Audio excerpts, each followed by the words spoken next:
പഠിക്കാനുണ്ടോ? ഇതിൽ നിന്നും ഏത് ഫീൽഡ് നിങ്ങൾക്ക് ചൂസ് ചെയ്യണം, അതെങ്ങനെ ചൂസ് ചെയ്യണം, ഇതൊക്കെ നിങ്ങൾക്ക് അറിയേണ്ട കാര്യങ്ങളാണ്. പ്രൊഫഷണൽ ഡിഗ്രി പഠിച്ചു കഴിഞ്ഞിട്ടും ഒരു ജോലി കണ്ടുപിടിക്കാൻ പറ്റാത്ത അല്ലെങ്കിൽ ഒരു ജോലി കിട്ടാത്ത ഒരുപാട് കാൻഡിഡേറ്റ്സ് നമുക്ക് ചുറ്റുമുണ്ട്. ഇന്റേൺഷിപ്സ് ചെയ്യുക, അതുപോലെ പ്രൊജക്ട് എക്സ്പോഷേഴ്സ് ബിൽഡ് ചെയ്യുക. അപ്പോൾ ഇങ്ങനെ വരുമ്പോഴത്തേക്കും നിങ്ങൾക്ക് ഒരു പ്രാക്ടിക്കൽ നോളേജും കൂടി ഗെയിൻ ചെയ്യാനായിട്ട് പറ്റും. പറഞ്ഞു കഴിഞ്ഞാൽ തെറ്റിപ്പോവോ, അങ്ങനെയൊക്കെയുള്ള ടെൻഷൻസിന്റെ പേരിൽ മുന്നോട്ട് വരാതിരിക്കുന്നവരും. മെറ്റേണിറ്റി ബ്രേക്ക് പോലെയുള്ള കരിയർ ബ്രേക്ക് നമുക്ക് അവോയ്ഡ് ചെയ്യാൻ പറ്റാത്ത ഒന്നാണ്. അത് എല്ലാവരുടെ ലൈഫിൽ വരുന്ന കാര്യമാണ്. ഇനി ഈ ഡിപ്പാർട്ട്മെന്റ്സ്, ഓരോ ഡിപ്പാർട്ട്മെന്റും എന്താണ്, അത് എന്ത് റോളാണ് ചെയ്യുന്നത് എന്നുള്ളതും കൂടി നമ്മൾ എന്ത് ചെയ്യുക, ഈ ആസ്പിറൻസിന് കൊടുക്കുക എന്നുള്ളതാണ്. ഇപ്പോൾ ഒരു ഇൻ്റർവ്യൂ നമ്മളൊന്ന് ഫെയിൽ ആയെന്ന് പറഞ്ഞാൽ അതിൽ ഡീമോട്ടിവേറ്റഡ് ആയി, ഇത് എൻ്റെ ഫീൽഡ് അല്ല, അല്ലെങ്കിൽ എനിക്ക് പ്രോഗ്രസ് കിട്ടുന്നില്ല, അങ്ങനെ വിചാരിക്കാണ്ടിരിക്കുക. ഹൈ ഓൾ, സ്കിൽസ് പോഡ്കാസ്റ്റിലേക്ക് സ്വാഗതം. എൻ്റെ പേര് മിഥുൻ, ഞാൻ സ്കിൽസിലെ ബിം ഫാക്കൽറ്റിയാണ്. ഇന്ന് എൻ്റെ കൂടെ ഈ ഡിസ്കഷന് പാർട്ടാവുന്നത് എൻ്റെ പേര് നെഹന, ഞാൻ സ്കിൽസിലെ സ്ട്രക്ചറൽ എഞ്ചിനീയറിംഗ് ഫാക്കൽറ്റിയാണ്. ഓക്കെ, നമ്മൾ ഇന്ന് ഡിസ്കസ് ചെയ്യാൻ പോകുന്നത് സിവിൽ എഞ്ചിനീയറിംഗ് പഠിച്ചുകൊണ്ടിരിക്കുന്ന വിദ്യാർത്ഥികൾക്കും, അതുപോലെ പഠിച്ചു കഴിഞ്ഞ് അടുത്ത കരിയർ എന്താണെന്നുള്ള ഒരു കൺഫ്യൂഷൻ ഫേസ് ചെയ്യുന്നവർക്കും, അതുപോലെ കരിയറിൽ എന്തെങ്കിലും ബ്രേക്ക് അനുഭവിച്ചിട്ടുള്ളവർക്കും ഒരുപോലെ യൂസ്ഫുൾ ആവുന്ന ഒരു ടോപ്പിക് ആയിരിക്കും നമ്മൾ ഇന്ന് ഡിസ്കസ് ചെയ്യാനായിട്ട് പോകുന്നത്. സിവിൽ എഞ്ചിനീയറിംഗ് എന്ന് പറയുമ്പോൾ തന്നെ എല്ലാവർക്കും മനസ്സിലേക്ക് വരുന്നത് ഒരു സൈറ്റ് എഞ്ചിനീയറും ഒക്കെ ആയിരിക്കും അല്ലേ. പക്ഷേ ഇതിനൊക്കെ അപ്പുറം ഒരുപാട് സാധ്യതകളുള്ള ഒരു മേഖലയാണ് സിവിൽ എഞ്ചിനീയറിംഗ്. ഇത്രയും സാധ്യതകൾ ഉണ്ടായിട്ടും എന്തുകൊണ്ടാണ് സ്റ്റുഡൻസ് ഒരു ജോബിലേക്ക് എത്തിപ്പെടാത്തത്? അവർക്കൊരു ക്ലിയർ ഡയറക്ഷൻ ഇല്ലാത്തതാണ്. അപ്പം ഈ ഒരു ഡിസ്കഷനിലൂടെ അങ്ങനെ ഒരു ഡയറക്ഷൻ അവർക്ക് കൊടുക്കാം എന്നാണ് നമ്മൾ ഉദ്ദേശിക്കുന്നത്. അതെ, എക്സാക്ട്ലി നെഹന പറഞ്ഞതുപോലെ പലരും ഫേസ് ചെയ്യുന്നൊരു ഇഷ്യൂ എന്താണെന്ന് വെച്ച് കഴിഞ്ഞാൽ അവർക്ക് അവരുടെ കരിയർ എങ്ങോട്ടാണ് കൊണ്ടുപോകേണ്ടതെന്നുള്ളൊരു ഡയറക്ഷൻ ഇല്ല എന്നുള്ളതാണ്.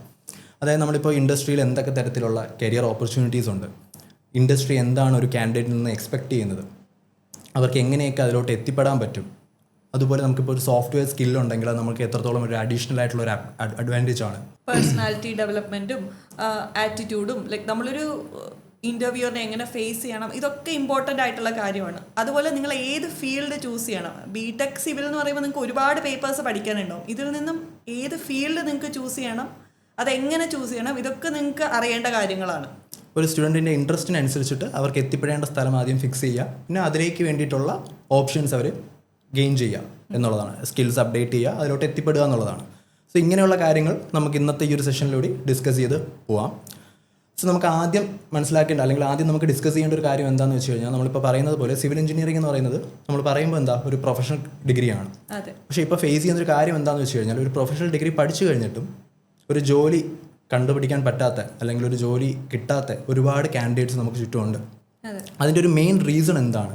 ഇത് സിവിൽ എഞ്ചിനീയറിംഗിന് ഇപ്പോൾ സ്കോപ്പ് കുറയുന്നത് കൊണ്ടാണോ, അതോ ഇവരുടെ സ്കില്ലിൻ്റെ ഇഷ്യൂസ് ആണോ ഇതിൽ മെയിനായിട്ട് വരുന്നത്?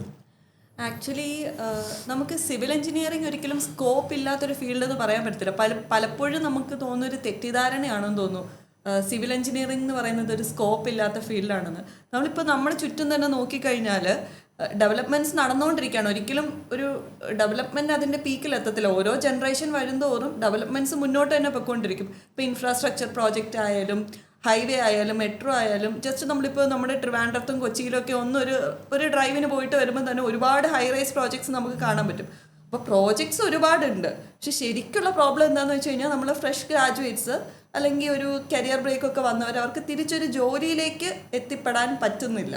അവിടെയാണ് അത് അവർക്ക് കൃത്യമായ ഒരു ധാരണയില്ലാത്തത് കൊണ്ടാണ്. ഏത് ജോലിക്ക് അപ്ലൈ ചെയ്യണം എന്ന് പോലും ഒരു ധാരണയില്ലാത്തത് കൊണ്ടാണ്. സിവിൽ എഞ്ചിനീയറിംഗിൽ ഒരുപാട് ഫീൽഡ്സ് ഉണ്ട്. അപ്പോൾ ഇതിനെപ്പറ്റി ഒരു ധാരണ ഉണ്ടാക്കിയെടുക്കുക എന്നുള്ളതാണ് ആക്ച്വലി വേണ്ടത്. അങ്ങനെ അവരൊരു ധാരണ ഉണ്ടാക്കി കഴിഞ്ഞാൽ പിന്നെ അവർക്ക് ഈസി ആയിട്ടും ആ ഒരു ഏത് ഫീൽഡിലാണോ വേണ്ടത് അതിലെ സ്കിൽ അവർക്ക് നേടിയെടുക്കാനും അതിലേക്ക് ഒരു ജോലിയിലേക്ക് എത്തിപ്പെടാനും പറ്റും എന്നുള്ളതാണ്. അതെ, ഇപ്പോൾ എക്സാക്ട്ലി നമ്മൾ പറഞ്ഞു വരുന്നത് എന്താണെന്ന് വെച്ച് കഴിഞ്ഞാൽ, ഇപ്പോൾ എത്ര നാൾ കഴിഞ്ഞാലും അല്ലെങ്കിൽ ഇനി വരുന്ന വർഷങ്ങളിലായാലും സിവിൽ എഞ്ചിനീയറിംഗിന് അതിൻ്റേതായിട്ടുള്ളൊരു ഇമ്പോർട്ടൻസ് നമ്മുടെ സൊസൈറ്റിയിലോ അല്ലെങ്കിൽ നമ്മുടെ ഈ ഒരു ഡെവലപ്പിംഗ് നേഷൻ ആയിട്ടുള്ള നമ്മുടെ കൺട്രിയിലോ അല്ലെങ്കിൽ എബ്രോഡിലോ ഒക്കെ ഉണ്ട്. എപ്പോഴൊക്കെ ഡെവലപ്മെൻറ്റ് നടക്കുന്നുണ്ടോ, ഒരു ഇൻഫ്രാസ്ട്രക്ചർ പ്രൊജക്റ്റ് അവിടെ ഡെവലപ്പ് ആവുന്നുണ്ടോ, അപ്പോഴെല്ലാം നമുക്ക് എന്ത് ചെയ്യണം, ഒരു സിവിൽ എഞ്ചിനീയറിൻ്റെ യൂസ് അവിടെ വരുന്നുണ്ട്. അപ്പോൾ ഒരിക്കലും സ്കോപ്പ് ഇല്ലാതാവുന്നതോ അല്ലെങ്കിൽ ഒരു ഔട്ട് ഓഫ് ഫാഷൻ ആവുന്നതോ ആയിട്ടുള്ള ഒരു ഡിപ്പാർട്ട്മെൻറ്റോ ഒരു സബ്ജക്റ്റോ അല്ല സിവിൽ എഞ്ചിനീയറിംഗ് എന്ന് പറയുന്നത്. പക്ഷേ നമ്മൾ അഡാപ്റ്റ് ആവണം എന്നുള്ളതാണ് ഏറ്റവും വലിയൊരു കാര്യം. അതായത് ടെക്നോളജി മാറുന്നതിനനുസരിച്ച് നമ്മൾ അതിലോട്ട് അഡാപ്റ്റായി വരണം. നമ്മുടെ ഓപ്പർച്യൂണിറ്റീസ് കണ്ടുപിടിച്ച് അതിലേക്ക് അഡാപ്റ്റായി വരിക എന്നുള്ളതാണ് ഒരു ഇമ്പോർട്ടൻ്റ് ആയിട്ടുള്ള ഒരു ഫീച്ചർ. മോറോവർ ആ ഓപ്പർച്യൂണിറ്റി നമുക്ക് ചേരുന്നതാണോ, നമുക്ക് അതിൽ എക്സൽ ചെയ്യാൻ പറ്റുന്നുണ്ടോ, അല്ലെങ്കിൽ ആ സ്കില്ല് നമുക്ക് അക്യൂർ ചെയ്യാൻ പറ്റുമോ, അതിനുള്ള ഇൻട്രസ്റ്റ് നമുക്കുണ്ടോ എന്നുള്ളതാണ് അതും ഇമ്പോർട്ടൻ്റ് ആണ്. അപ്പോൾ കുറേ സോഫ്റ്റ്വെയർസ് ആണ്, കുറേ സോഫ്റ്റ്വെയറിന്റെ കോഴ്സസ് ആണ്, ഇതൊക്കെ എടുത്ത് എല്ലാം വാരി വലിച്ച് ഇങ്ങനെ പഠിച്ചു കഴിഞ്ഞെന്ന് വെച്ചാൽ നമുക്ക് അങ്ങനെ കരിയറിൽ എക്സൽ ചെയ്യാൻ പറ്റത്തില്ല. ക്ലിയർ ആയിട്ടും നമ്മൾ ഏതിൽ ഫോക്കസ് ചെയ്യണം എന്നുള്ളൊരു ഐഡിയ നമുക്ക് ഉണ്ടായിരിക്കണം. അപ്പോൾ പറഞ്ഞു വരുന്നത് ഇൻഡസ്ട്രിയും നമ്മുടെ ഫ്രഷ് ഗ്രാജുവേറ്റ്സും അല്ലെങ്കിൽ ഒരു കരിയർ ബ്രേക്കും ഒക്കെ വന്നവർ തമ്മിൽ എന്തോ ഒരു ഗ്യാപ്പ് ഉണ്ടെന്നാണല്ലേ? ഈ ഗ്യാപ്പ് എങ്ങനെയാണ് നമുക്ക് ഐഡന്റിഫൈ ചെയ്യാൻ പറ്റുന്നത്? സോ ബേസിക്കലി ഫസ്റ്റ് എന്താണെന്ന് വെച്ച് കഴിഞ്ഞാൽ നമ്മളിപ്പോൾ ഒരു സിവിൽ എഞ്ചിനീയറിംഗ് കഴിഞ്ഞ് കഴിഞ്ഞാൽ അല്ലെങ്കിൽ ഒരു ബ്രേക്ക് വന്നു കഴിഞ്ഞാൽ അടുത്ത് എന്താണെന്നുള്ളതിനെ പറ്റി നമുക്കൊരു ക്ലിയർ ആയിട്ടുള്ളൊരു ഐഡിയ നമുക്ക് ക്രിയേറ്റ് ചെയ്യണം. എന്നിട്ട് അതിനനുസരിച്ചിട്ട് വേണം നമ്മൾ വർക്ക് ചെയ്യാൻ. ഇപ്പോൾ നമ്മൾ പറയുകയാണെന്നുണ്ടെങ്കിൽ ഒരു ബ്രോഡായിട്ട് നമുക്ക് പറയാം, ഇപ്പോൾ സിവിൽ എഞ്ചിനീയറിംഗ് കഴിഞ്ഞ് കഴിഞ്ഞാൽ നമുക്ക് എന്തൊക്കെ ജോബ് ഓപ്പർച്യൂണിറ്റീസ് ആണ് വരാനിരിക്കുന്നത് എന്നുള്ളത്. ഇപ്പോൾ നമുക്ക് ഗവൺമെൻറ് സെക്ടർ ജോബ്സ് ഉണ്ട്. ചിലർ ബിടെക് കഴിഞ്ഞിട്ട് അടുത്ത ഹയർ എഡ്യൂക്കേഷനിലോട്ട് പോകുന്നവരുണ്ട്. അതല്ലെങ്കിൽ ചിലർ പ്രൈവറ്റ് സെക്ടർ, നമ്മുടെ കോർ ഫീൽഡിൽ തന്നെ വർക്ക് ചെയ്യണം എന്നുള്ളവർ പ്രൈവറ്റ് സെക്ടറിനെ പ്രിഫർ ചെയ്യുന്നവരുണ്ട്. അപ്പോൾ ഈ 3 ജോബ് റോൾസിനെ അനുസരിച്ചിട്ട് നമ്മൾ എന്ത് ചെയ്യണം, തുടക്കം തൊട്ടേ പ്രിപ്പയർ ചെയ്യണം.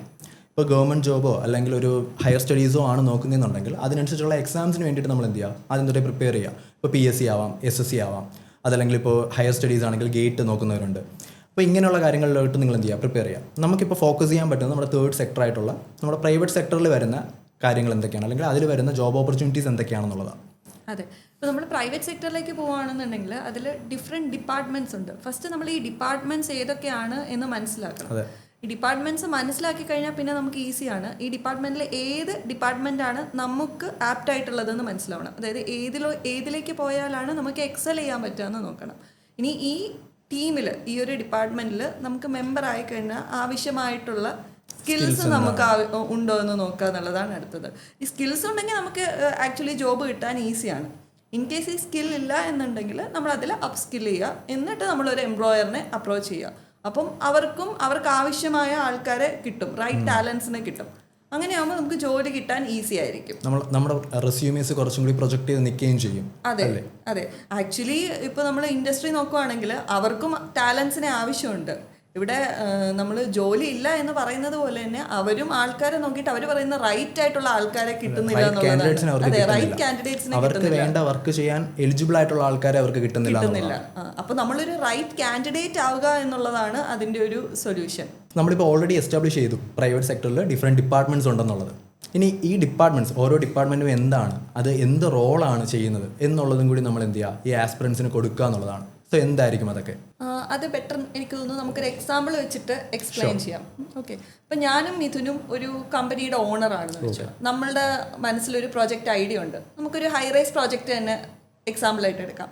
നമ്മൾ രണ്ടുപേരും പറയാം, എനിക്ക് ഒരു സൈറ്റ് ഉണ്ട്, ഈ സൈറ്റിൽ ഇങ്ങനെ ഒരു ഹൈ റൈസ് പ്രോജക്റ്റ് ചെയ്താൽ കൊള്ളാം എന്ന് നമുക്കൊരു ഐഡിയ ഉണ്ട്. അപ്പോൾ ഫസ്റ്റ് എന്ത് ചെയ്യണം, നമ്മൾ ആ ഒരു ഐഡിയ നമ്മുടെ മനസ്സിൽ ഫൈനലാക്കണം. അതിനുശേഷം ഈ പ്രോജക്റ്റ് ഒരു റിയൽ പ്രോജക്റ്റ് ആവാൻ വേണ്ടിയിട്ട് ഒരു ഡിഫറെൻറ്റ് ടീംസിലൂടെ ഇത് പാസ് ചെയ്യേണ്ടതായിട്ടുണ്ട്. അപ്പോൾ ആദ്യം നമ്മൾ പോകുന്നത് എന്തായിരിക്കും, ഈ ഐഡിയ ആയിട്ട് ഒരു ആർക്കിടെക്ചറൽ ടീമിൻ്റെ അടുത്തായിരിക്കും പോകുന്നത്. അവരതിൻ്റെ ഒരു കോൺസെപ്ച്വൽ പ്ലാൻ ഉണ്ടാക്കിയെടുക്കും. അവിടെ ഡ്രാഫ്റ്റിംഗ് ടീമൊക്കെ ഉണ്ടായിരിക്കും. അവരൊരു കോൺസെപ്ച്വൽ പ്ലാൻ പ്രിപ്പയർ ചെയ്യും. അടുത്തത് ഈ ഒരു കോൺസെപ്ച്വൽ പ്ലാനുമായിട്ട് നമ്മൾ സ്ട്രക്ചറൽ എഞ്ചിനീയറിംഗ് ടീമിൻ്റെ അടുത്തേക്ക് പോകും. ഈ ഒരു ആർക്കിടെക്റ്റ് കൊടുത്ത പ്ലാനിനെ റിയലി സ്റ്റാൻഡ് ചെയ്യുന്ന സ്ട്രക്ചറാക്കി മാറ്റുന്നത് സ്ട്രക്ചറൽ എഞ്ചിനീയേഴ്സ് ആയിരിക്കും. അവരായിരിക്കും എവിടെ ബീം കൊടുക്കണം, എവിടെ കോളം കൊടുക്കണം, അങ്ങനെയുള്ള കാര്യങ്ങളൊക്കെ ഡിസൈഡ് ചെയ്യുന്നത്. അവിടെ നിന്ന് കിട്ടുന്ന നമ്മുടെ ഔട്ട്പുട്ട് എന്ന് പറയുന്നത് സ്ട്രക്ചറൽ ഡ്രോയിങ്സ് ആയിരിക്കും. അവിടെയും ഡ്രാഫ്റ്റിംഗ് ടീമിൻ്റെ ആവശ്യമുണ്ട്. അവിടെ ആയിരിക്കും നമ്മൾ സ്ട്രക്ചറൽ ഡ്രോയിങ്സ് കിട്ടുന്നത്. നെക്സ്റ്റ് നമ്മൾ പോകുന്നതാണ് ബിം ടീമിലേക്ക്. അതെ, ഇപ്പോൾ നമ്മൾ ആർക്കിടെക്ചർ പ്ലാനിങ് കഴിഞ്ഞു, സ്ട്രക്ചറൽ പ്ലാനിങ് കഴിഞ്ഞു. ഈ പ്ലാൻസിനെ നമ്മൾ ഒരു ബിം ടീമിലോട്ട് കൊടുക്കുമ്പോൾ അവർ ഈ പ്ലാൻസിനെ ഒരു 3D മോഡൽസ് ആയിട്ട് കൺവേർട്ട് ചെയ്യുകയാണ് ചെയ്യുന്നത്. അപ്പോൾ നമ്മളിപ്പോൾ ഏതൊരു പ്രൊജക്റ്റ് കൺസിഡർ ചെയ്താലും അതിനകത്ത് ആർക്കിടെക്ചർ മോഡൽ കാണും, സ്ട്രക്ചറൽ മോഡൽ കാണും, അതുപോലെ തന്നെ MEP, mechanical, electrical and plumbing, ആ ഒരു സൈഡും കൂടി കാണും. അപ്പോൾ ഇത് മൂന്ന് ഡിപ്പാർട്ട്മെൻറ്റ്സ് ആണ് പ്രിപ്പയർ ചെയ്യുന്നത്. അപ്പോൾ ഇത് നമ്മൾ സൈറ്റിൽ ഡയറക്റ്റായിട്ട് എൻ്റെ എക്സിക്യൂഷന് പോയി കഴിഞ്ഞാൽ നമ്മൾ ഫേസ് ചെയ്യാൻ പോകുന്ന ഇഷ്യൂ എന്താണെന്ന് വെച്ച് കഴിഞ്ഞാൽ ക്ലാഷസ് ഉണ്ടാവാം. ഹാർഡ് ക്ലാഷ്, സോഫ്റ്റ് ക്ലാഷ് എന്നൊക്കെ പറഞ്ഞ് നമ്മൾ ഇതിനെ ക്ലാസിഫൈ ചെയ്യും. അതായത് 2 എലമെൻറ്റ്സ് നമ്മൾ എന്തെങ്കിലും തരത്തിലുള്ള ക്ലാഷ് വരാനുള്ള ചാൻസ് ഉണ്ട്. അപ്പം നമ്മൾ ഡിസൈൻ സ്റ്റേജിൽ തന്നെ ഈ ക്ലാഷസ് നമുക്ക് ഫൈൻഡ് ഔട്ട് ചെയ്യാനും റിസോൾവ് ചെയ്യാനും പറ്റുവാണെന്നുണ്ടെങ്കിൽ നമുക്ക് എക്സിക്യൂഷൻ ഫേസിൽ ഒരുപാട് പ്രോഫിറ്റ് ഉണ്ടാക്കാൻ പറ്റും. അതായത് നമുക്ക് ടൈം ലാഭിക്കാം, കോസ്റ്റ് ലാഭിക്കാം, റീവർക്ക് അവോയ്ഡ് ചെയ്യാം, അപ്പോൾ മെറ്റീരിയൽ വേസ്റ്റേജ് നമുക്ക് അവോയ്ഡ് ചെയ്യാം. അപ്പോൾ ഇങ്ങനെയുള്ള ഒരുപാട് ബെനിഫിറ്റ്സ് ഉണ്ട്. അപ്പോൾ ഒരു ബിം ടീം എന്താ ചെയ്യുന്നതെന്ന് വെച്ച് കഴിഞ്ഞാൽ ഇതിൻ്റെ മോഡൽസ് പ്രിപ്പയർ ചെയ്യുക, അതിൻ്റെ ക്ലാഷ് ഡിറ്റക്ഷൻ, ഇപ്പോൾ നാവിസ് വർക്ക്സ് പോലുള്ള സോഫ്റ്റ്വെയർസിനെ ഡിപ്പെൻഡ് ചെയ്തിട്ട് 3 മോഡൽസിനെയും കൂടി അവർ ലിങ്ക് ചെയ്യും. അതിന് ടെക്നിക്കൽ ടേംസ് ഉണ്ട്, നമ്മൾ ഫെഡറേറ്റഡ് മോഡൽ എന്നൊക്കെ പറയാറുണ്ട്. അങ്ങനെ ഒരു ഫെഡറേറ്റഡ് മോഡലെല്ലാം പ്രിപ്പയർ ചെയ്തിട്ട് അതിനെ വെച്ചിട്ട് ക്ലാഷ് ഡിറ്റക്ഷൻ റൺ ചെയ്യും. എന്നിട്ട് അതിനെ വെച്ചിട്ടായിരിക്കും അവരെന്ത് ചെയ്യുന്നത്, ബാക്കിയുള്ള സൊല്യൂഷൻസ് എല്ലാം കണ്ടുപിടിച്ച് ഒരു ഫൈനലി നമുക്ക് ഗുഡ് ഫോർ കൺസ്ട്രക്ഷൻ എന്നുള്ള രീതിയിലോട്ട് ഈ മോഡൽസിനെ അവർ സെറ്റ് ചെയ്യും. അപ്പോൾ ഒരു ബിം ടീമിൽ നിന്ന് നമുക്കൊരു ഗുഡ് ഫോർ കൺസ്ട്രക്ഷൻ ഡ്രോയിങ്സ് അല്ലെങ്കിൽ ഒരു ഫൈനലൈസ്ഡ് ആയിട്ടുള്ള കാര്യങ്ങൾ കിട്ടിക്കഴിഞ്ഞാൽ, ഏതൊരു ഇഷ്യൂ ഇല്ലാത്തുള്ള ഒരു മോഡലിംഗ് നമുക്ക് കിട്ടിക്കഴിഞ്ഞാൽ അടുത്ത് നമ്മുടെ ടീം ഏതായിരിക്കും, ഒരു ക്വാണ്ടിറ്റി എസ്റ്റിമേഷൻ അല്ലെങ്കിൽ ക്വാണ്ടിറ്റി സർവേയിങ് ടീമായിരിക്കും. അവർ ഈ പ്രൊജക്റ്റിന് വേണ്ടിയിട്ടുള്ള BOQ, എസ്റ്റിമേഷൻ, ടെൻഡറിങ്, ഇങ്ങനെയുള്ള കാര്യങ്ങളെല്ലാം വർക്കൗട്ട് ചെയ്തിട്ട് ഇതിൻ്റെ ഒരു കോസ്റ്റ് സൈഡ് അവരുടെ സൈഡിൽ നിന്ന് നമുക്ക് കിട്ടും. അത് കഴിഞ്ഞ് കഴിഞ്ഞാൽ നമ്മൾ അടുത്ത് പോകാൻ പോകുന്നത് മാനേജ്മെന്റ് ടീമിലോട്ടായിരിക്കും അല്ലേ? അതിനു മുമ്പ് നമ്മൾ പ്ലാനിംഗ് എന്ന് പറഞ്ഞൊരു ടീമും കൂടി ഉണ്ട്. അതെ, അറ്റ് ദ സെയിം ടൈം നമുക്ക് ഇവർ രണ്ടുപേരെയും കൂടെ വേണമെങ്കിൽ പറയാം. അതെ, പ്ലാനിംഗ് എന്ന് പറയുമ്പോൾ അവരായിരിക്കും ഈ ഒരു പ്രോജക്റ്റിനെ സ്കെഡ്യൂൾ ചെയ്യുന്നത്. സൈറ്റിൽ ഏത് ഓർഡറിൽ ഈ പ്രോജക്റ്റ് നടന്നാൽ ഡിലേ ഒന്നും ഇല്ലാതെ നമുക്ക് റൈറ്റ് ടൈമിൽ ഇത് കംപ്ലീറ്റ് ചെയ്യാൻ പറ്റും. ആക്ച്വലി ടൈം ഈസ് മണി എന്നുള്ളൊരു കോൺസെപ്റ്റും കൂടെ ഉണ്ട്. ഇതൊരു കോർഡിനേറ്റ് ചെയ്തിട്ടാണ്, ക്വാണ്ടിറ്റി സർവേ, ടെൻഡറിങ് ഇവരുമായിട്ടൊക്കെ കോർഡിനേറ്റ് ചെയ്തിട്ടാണ് ഇത് നടത്തേണ്ടത്. വൺസ് പ്ലാനിങ് ചെയ്ത് കഴിഞ്ഞാൽ നമുക്ക് എക്സിക്യൂഷൻ സ്റ്റാർട്ട് ചെയ്യാം. എക്സിക്യൂഷൻ നടന്നുകൊണ്ടിരിക്കുമ്പോഴും പ്ലാനിങ് ടീമിൻ്റെ ഒരു എന്താ പറയുക അസിസ്റ്റൻസ് ആവശ്യമാണ്. ലൈക്ക് നമ്മുടെ പ്രോജക്റ്റിൻ്റെ പ്രോഗ്രസ് എങ്ങനെയാണ്, എന്തെങ്കിലും ഡിലേ ഉണ്ടോ, ആ രീതിയിൽ അതാണ് പ്രോഗ്രസ് എപ്പോഴും മോണിറ്റർ ചെയ്തുകൊണ്ടിരിക്കണം ഫീൽഡിൽ. അതെ, അതിനും നമുക്ക് പ്ലാനിങ് ടീം വേണം. ഫൈനലി എക്സിക്യൂഷൻ ടീം, നമ്മളുടെ ഈ മനസ്സിലുണ്ടായിരുന്ന ഈ ഐഡിയനെ ഒരു റിയൽ പ്രോജക്റ്റ് ആക്കാൻ വേണ്ടിയിട്ട് ഫീൽഡിൽ ഇറങ്ങി വർക്ക് ചെയ്യുന്ന ആൾക്കാരാണ് എക്സിക്യൂഷൻ ടീം. അവിടെ സൈറ്റ് എഞ്ചിനീയേഴ്സ് ഉണ്ടായിരിക്കും, പ്രോജക്റ്റ് മാനേജേഴ്സ് ഉണ്ടായിരിക്കും, കൺസ്ട്രക്ഷൻ മാനേജേഴ്സ് ഉണ്ടായിരിക്കും, ലേബേഴ്സ് ഉണ്ടായിരിക്കും, സേഫ്റ്റി ടീം ഉണ്ടായിരിക്കും. ഇങ്ങനെ ഒരുപാട് ആൾക്കാർ ചേർന്നതാണ് ഈ ഒരു ടീം എന്ന് പറയുന്നത്. ബേസിക്കലി ഇപ്പോൾ നമ്മൾ ആദ്യം ചോദിച്ചൊരു ക്വസ്റ്റിനും കൂടി ഇവിടെ ഒരു ഉത്തരം കിട്ടിയിട്ടുണ്ട്. നമ്മൾ സോഫ്റ്റ്വെയർ എത്രത്തോളം ഇമ്പോർട്ടൻ്റ് ആണ് നമ്മുടെ സ്കില്ലിങ്ങിൽ. നമ്മളിപ്പോൾ പറഞ്ഞ ആർക്കിടെക്ചർ മോഡലിംഗ് ആണെങ്കിലും നമുക്ക് എന്തുമാത്രം സോഫ്റ്റ്വെയർസ് അവിടെ യൂസ് ചെയ്യാം. 3ds Max, Revit, SketchUp തുടങ്ങിയ സോഫ്റ്റ്വെയർസ് അവിടെ യൂസ് ചെയ്യാം. സ്ട്രക്ചറൽ സൈഡിൽ വരുമ്പോൾ നമുക്ക് സ്റ്റാഡ് ഉണ്ട്, ടാപ്സ് ഉണ്ട്, സേഫ് ഉണ്ട്. പിന്നെ ഇതുപോലെ നമുക്കിപ്പോൾ ബിമ്മിൻ്റെ സൈഡിൽ നമ്മൾ ഈ സോഫ്റ്റ്വെയർസ് എല്ലാം നമുക്ക് ബിമ്മിനകത്ത് ഇൻകോപ്പറേറ്റ് ചെയ്യുന്ന സോഫ്റ്റ്വെയർസ് ആണ്. അപ്പോൾ ഇത്രയും സോഫ്റ്റ്വെയർസ് ഉണ്ടെങ്കിൽ നമുക്കൊരു ബിം പ്രൊഫഷണൽ ആവാം, സ്ട്രക്ചറൽ പ്രൊഫഷണൽ ആവാം. പിന്നെ അതുപോലെ നമ്മൾ ക്വാണ്ടിറ്റി സർവേയിൽ വരുമ്പോൾ അതിനകത്ത് നമുക്ക് സോഫ്റ്റ്വെയർസ് വരുന്നുണ്ട്. ഇപ്പോൾ പ്ലാനിങ്ങിൻ്റെ ആണെങ്കിൽ നമുക്ക് പ്രൈമവേറ വരുന്നുണ്ട്. ഇപ്പോൾ അതല്ലാണ്ട് നമുക്ക് പ്രൈസിൻ്റെ സോഫ്റ്റ്വെയർസ് വരുന്നുണ്ട്, പ്ലാൻ സ്വിഫ്റ്റ് പോലുള്ള സോഫ്റ്റ്വെയർസ് വരുന്നുണ്ട്. അപ്പോൾ ഇങ്ങനെ എല്ലാത്തിനും നമുക്ക് എന്ത് ചെയ്യാൻ പറ്റും, സോഫ്റ്റ്വെയർസും അത്രത്തോളം ഇമ്പോർട്ടൻ്റ് ആണ് ഈ ഒരു വർക്ക് എഫിഷ്യൻ്റ് ആയിട്ട് ചെയ്യണമെന്നുണ്ടെങ്കിൽ. തിയറി എത്രത്തോളം ഇമ്പോർട്ടൻ്റ് ആണോ അതുപോലെ നമുക്ക് സോഫ്റ്റ്വെയർ സ്കില്ലും നമ്മളെ അത്രത്തോളം ഇതിലോട്ട് പുഷ് ചെയ്യും. ഇമ്പോർട്ടൻ്റ് ആണ്. ആക്ച്വലി തിയറി അല്ല, നമ്മളിപ്പോൾ അതെ കോൺസെപ്റ്റ് ബിടെക്കിൽ പഠിക്കുന്നത് തൊട്ട് കുറെ ക്വസ്റ്റ്യൻ ആൻസേഴ്സും നമുക്ക് പഠിച്ചൊരു എക്സാം പാസ് അതെ കോൺസെപ്റ്റ് എന്താണെന്നുള്ള ഡിസൈൻ കോൺസെപ്റ്റ് എന്താണ്, കോഡൽ പ്രൊഫഷൻസ് എന്താണ്, എങ്ങനെയായിരിക്കും ഈ ഒരു കണ്ടീഷനിൽ നമ്മൾ ഡിസൈൻ ചെയ്യേണ്ടത്. സോ അങ്ങനെയുള്ള ബേസിക് ആയിട്ടുള്ള കോൺസെപ്റ്റ്സ്. അപ്പോൾ കോൺസെപ്റ്റ്സിനെ പോലെ നമുക്ക് സോഫ്റ്റ്വെയറും അത്രത്തോളം രണ്ടും കൂടി നമുക്ക് ക്ലബ്ബായി വരുവാണെങ്കിൽ നമുക്ക് നല്ലൊരു മൈലേജ് കിട്ടും കരിയറിൽ. അതെ അതെ. ഇപ്പോൾ നമ്മൾ ഈ പറഞ്ഞ ഒരു എക്സാമ്പിളിനെ ഇപ്പോൾ നമ്മളുടെ ഒരു ഓഫീസായിട്ട് കൺസിഡർ ചെയ്യുക. ഇപ്പോൾ നമ്മൾ രണ്ടുപേരും അതിൻ്റെ ഓണേഴ്സാണ്. അതിൽ നമ്മൾ കുറേ എംപ്ലോയീസിനെ വെച്ചിട്ടുണ്ട്. ഡിഫറെൻറ്റ് ഫ്ലോർസിലായിട്ട് നമ്മൾ ഈ ഡിഫറെൻറ്റ് ടീംസിന് ഓരോ ഫ്ലോർ നമ്മൾ അസൈൻ ചെയ്ത് കൊടുത്തേക്കാണ്. ഇപ്പോൾ നമ്മുടെ ജോബ് ആസ്പിറൻസ് മനസ്സിലാക്കേണ്ടത് എന്താണെന്ന് വെച്ച് കഴിഞ്ഞാൽ ഇതിൽ ഏത് ഫ്ലോറിൽ ആണ് നമ്മൾ റൈറ്റ് ആയിട്ട് ഫിറ്റ് ആവുക എന്നുള്ളതാണ്. അത് എക്സ്പ്ലോർ ചെയ്ത് കണ്ടെത്തുക എന്നുള്ളതാണ്. ആർക്കിടെക്ചർ, സ്ട്രക്ചർ, ബീം, ക്വാണ്ടിറ്റി, നമ്മൾ ഇത്രയും പറഞ്ഞ ഡിപ്പാർട്ട്മെന്റ്സിനകത്ത് എവിടോട്ടാണ് നമുക്ക് കുറച്ചും കൂടെ ഒരു ഡ്രൈവ് ഉള്ളത്, അല്ലെങ്കിൽ ഏതായിരിക്കും നമുക്കൊരു റൈറ്റ് ഫിറ്റ് എന്നുള്ളത് നിങ്ങൾ ഫൈൻഡ് ഔട്ട് ചെയ്യുക. ഫൈൻഡ് ഔട്ട് ചെയ്തിട്ട് ആ ഒരു ഡിപ്പാർട്ട്മെന്റ്സിലോട്ട് എത്തിപ്പെടാനായിട്ട് വർക്ക് ചെയ്യുക എന്നുള്ളതാണ്. അതിനനുസരിച്ചുള്ള അപ് സ്കില്ല് ചെയ്യുക എന്നുള്ളതാണ്.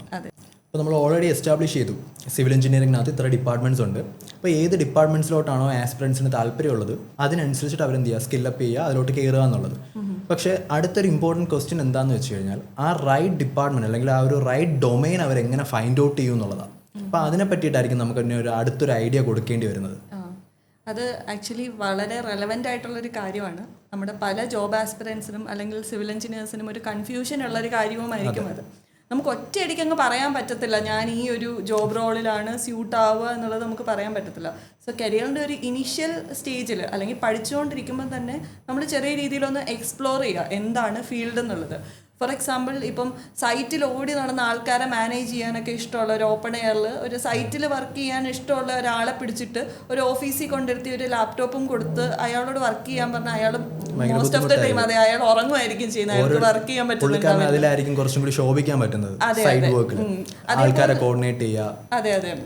അതേപോലെ തന്നെയാണ് തിരിച്ചും. ഇപ്പം നമ്മൾ ഓഫീസ് ജോബിൽ ഒരു വൈറ്റ് കോളർ ജോബ് പോലെ ഇരുന്നിട്ട് നമ്മൾ സോഫ്റ്റ്വെയർസിൽ വർക്ക് ചെയ്യാൻ താല്പര്യമുള്ള ഒരാളെ സൈറ്റിൽ കൊണ്ടിട്ട് കഴിഞ്ഞാൽ അയാൾക്ക് ഇതൊരു ബുദ്ധിമുട്ടുള്ള ജോലിയാണല്ലോ എന്ന് തോന്നുമായിരിക്കും ചെയ്യുന്നത്.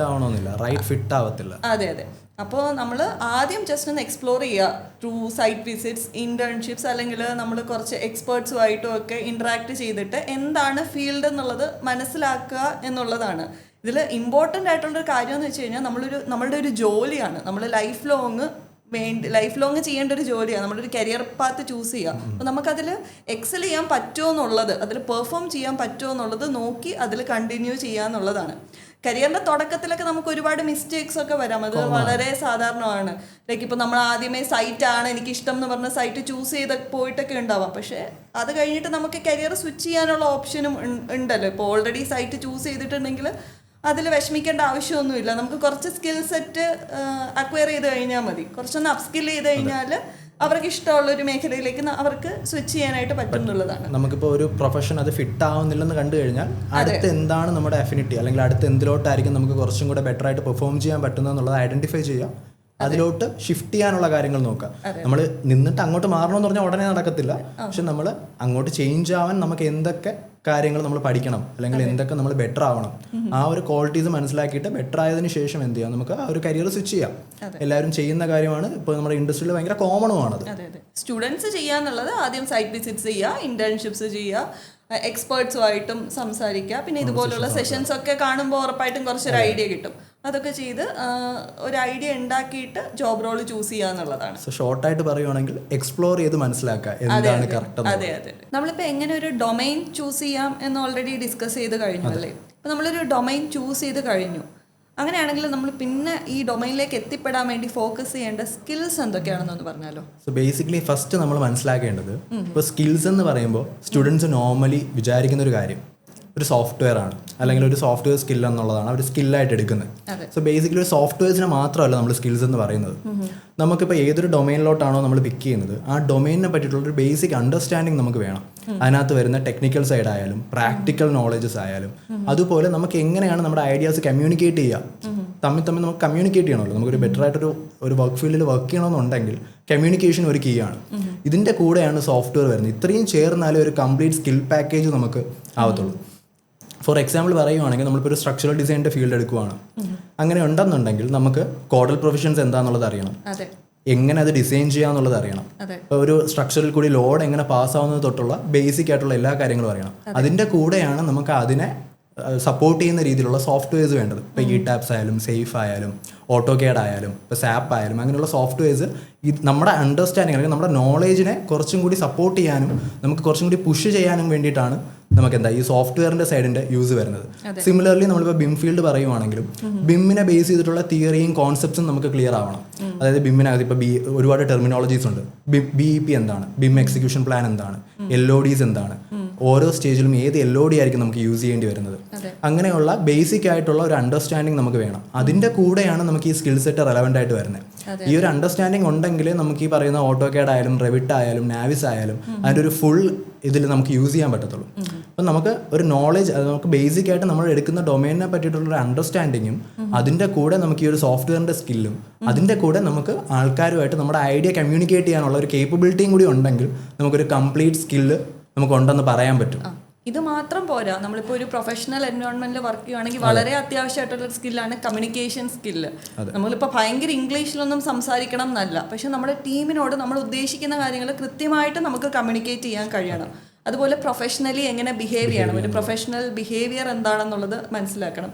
പിന്നെ എല്ലാവരും ഇന്നത്തെ ജെൻസീനെ എടുക്കുകയാണെങ്കിൽ എല്ലാവരും പറയുന്ന ഒരു കാര്യമാണ് വർക്ക് ലൈഫ് ബാലൻസ് ഉള്ളത്. ആക്ച്വലി വർക്ക് ലൈഫ് ബാലൻസ് നമ്മൾ ഉണ്ടാക്കി എടുക്കേണ്ട ഒന്നാണ്. അതിന് നമുക്ക് വേണ്ട ഒരു സ്കില്ലാണ് ടൈം മാനേജ്മെന്റ്. റൈറ്റ് ഓഫീസ് അവേഴ്സിൽ തന്നെ നമുക്ക് എങ്ങനെ നമ്മുടെ വർക്കിനെ കംപ്ലീറ്റ് ചെയ്യാം എന്നുള്ളൊരു സ്കില്ലും നമ്മൾ ഉണ്ടാക്കി എടുക്കേണ്ടതുണ്ട്. പിന്നെ ടീം കോർഡിനേറ്റ് ചെയ്ത് കൊണ്ടുപോകുക. എന്നും നിങ്ങളൊരു ടീമിൽ ഒരാളുടെ അണ്ടറിലായിരിക്കില്ല വർക്ക് ചെയ്യുന്നത്, നമ്മൾ പയ്യെ ഒരു ടീം ലീഡർ ആവും. ഈവൻ നമ്മളൊരു ടീം മെമ്പർ ആണെങ്കിൽ പോലും ആ ടീമിനെ എങ്ങനെ കോർഡിനേറ്റ് ചെയ്ത് കൊണ്ടുപോകാം, അങ്ങനെ ഒരു ടീം കോർഡിനേഷൻ സ്കില്ലും നമുക്ക് വേണം. അപ്പൊ നമ്മള് ജോബ് ആസ്പിറൻസ് അറിയേണ്ട ഒരു കാര്യം എന്ന് പറയുന്നത് ആരും അങ്ങ് പെർഫെക്റ്റ് അല്ല. നമ്മൾ എസ്പെഷ്യലി ഒരു ഫ്രഷ് ഗ്രാജുവേറ്റ് ഒക്കെ എല്ലാം പഠിച്ച് പെർഫെക്റ്റ് ആയിട്ടൊരു ജോലിയിലേക്ക് എത്താം എന്ന് പറഞ്ഞു കഴിഞ്ഞാൽ അത് നടക്കുന്ന കാര്യമൊന്നുമല്ല. അതുകൊണ്ട് ചെയ്യാന്ന് വെച്ച് കഴിഞ്ഞാൽ നമുക്ക് അത്യാവശ്യം വേണ്ട കാര്യങ്ങളിൽ അപ്സ്കിൽ ചെയ്യുക, അത്യാവശ്യം വേണ്ട സ്കിൽ സെറ്റ് നേടിയെടുക്കുക, അതിനുശേഷം ഇൻഡസ്ട്രിയിലേക്ക് പോവുക, പിന്നെ ത്രൂ ഔട്ട് നമ്മൾ ലേൺ ചെയ്തുകൊണ്ടിരിക്കുക എന്നുള്ളതാണ്. സ്കിൽ എന്ന് പറഞ്ഞാൽ ഒരു ഡെഫിനറ്റീവ് അല്ല. അതായത് നമ്മളിപ്പോൾ ഒരു പഠിച്ചു കഴിഞ്ഞാൽ അത് കഴിഞ്ഞു എന്ന് പറഞ്ഞാൽ നമുക്ക് മാറ്റി വയ്ക്കാൻ പറ്റത്തില്ല. കാരണം വർഷങ്ങൾ കഴിയും തോറും അതിനനുസരിച്ചുള്ള ഡെവലപ്മെന്റ്സ് വരും, അല്ലെങ്കിൽ പുതിയ പുതിയ ഇന്നോവേഷൻസ് വരും. അപ്പോൾ നമ്മൾ നമ്മുടെ ഫീൽഡിൽ റെലവൻ്റ് ആവണം, അല്ലെങ്കിൽ നമുക്ക് ആക്റ്റീവായിട്ട് നിൽക്കണമെന്നുണ്ടെങ്കിൽ ഈ പുതുതായിട്ട് വരുന്ന കാര്യങ്ങളിലോട്ട് നമ്മൾ അഡാപ്റ്റ് ആവണം. അപ്പോൾ അപ്സ്കില്ലിംഗ് എന്ന് പറഞ്ഞാൽ ഒരു ത്രൂ ഔട്ട് ഒരു കരിയറിൽ നമ്മൾ ചെയ്തുകൊണ്ടിരിക്കേണ്ട ഒരു കാര്യമാണ്. അല്ലാതെ പഠിച്ചു കഴിഞ്ഞിട്ട് നമ്മൾ ജോലിക്ക് കയറൂ എന്ന് പറഞ്ഞ് നിന്ന് കഴിഞ്ഞാൽ നമുക്ക് ഒരു കാലവും പഠിച്ചു തീരത്തില്ല എന്നുള്ളതാണ് ബേസിക് ആയിട്ട് പറയുവാണെങ്കിൽ. അതെ അതെ, മാത്രമല്ല ജോലിക്ക് കയറി എന്ന് പറഞ്ഞിട്ട് നമുക്ക് അപ്സ്കില്ല് ചെയ്യാണ്ടിരിക്കാനും പറ്റില്ല, വീണ്ടും അവിടെയും അപ്സ്കില്ലിങ് ആവശ്യമായിട്ടുള്ളതാണ്.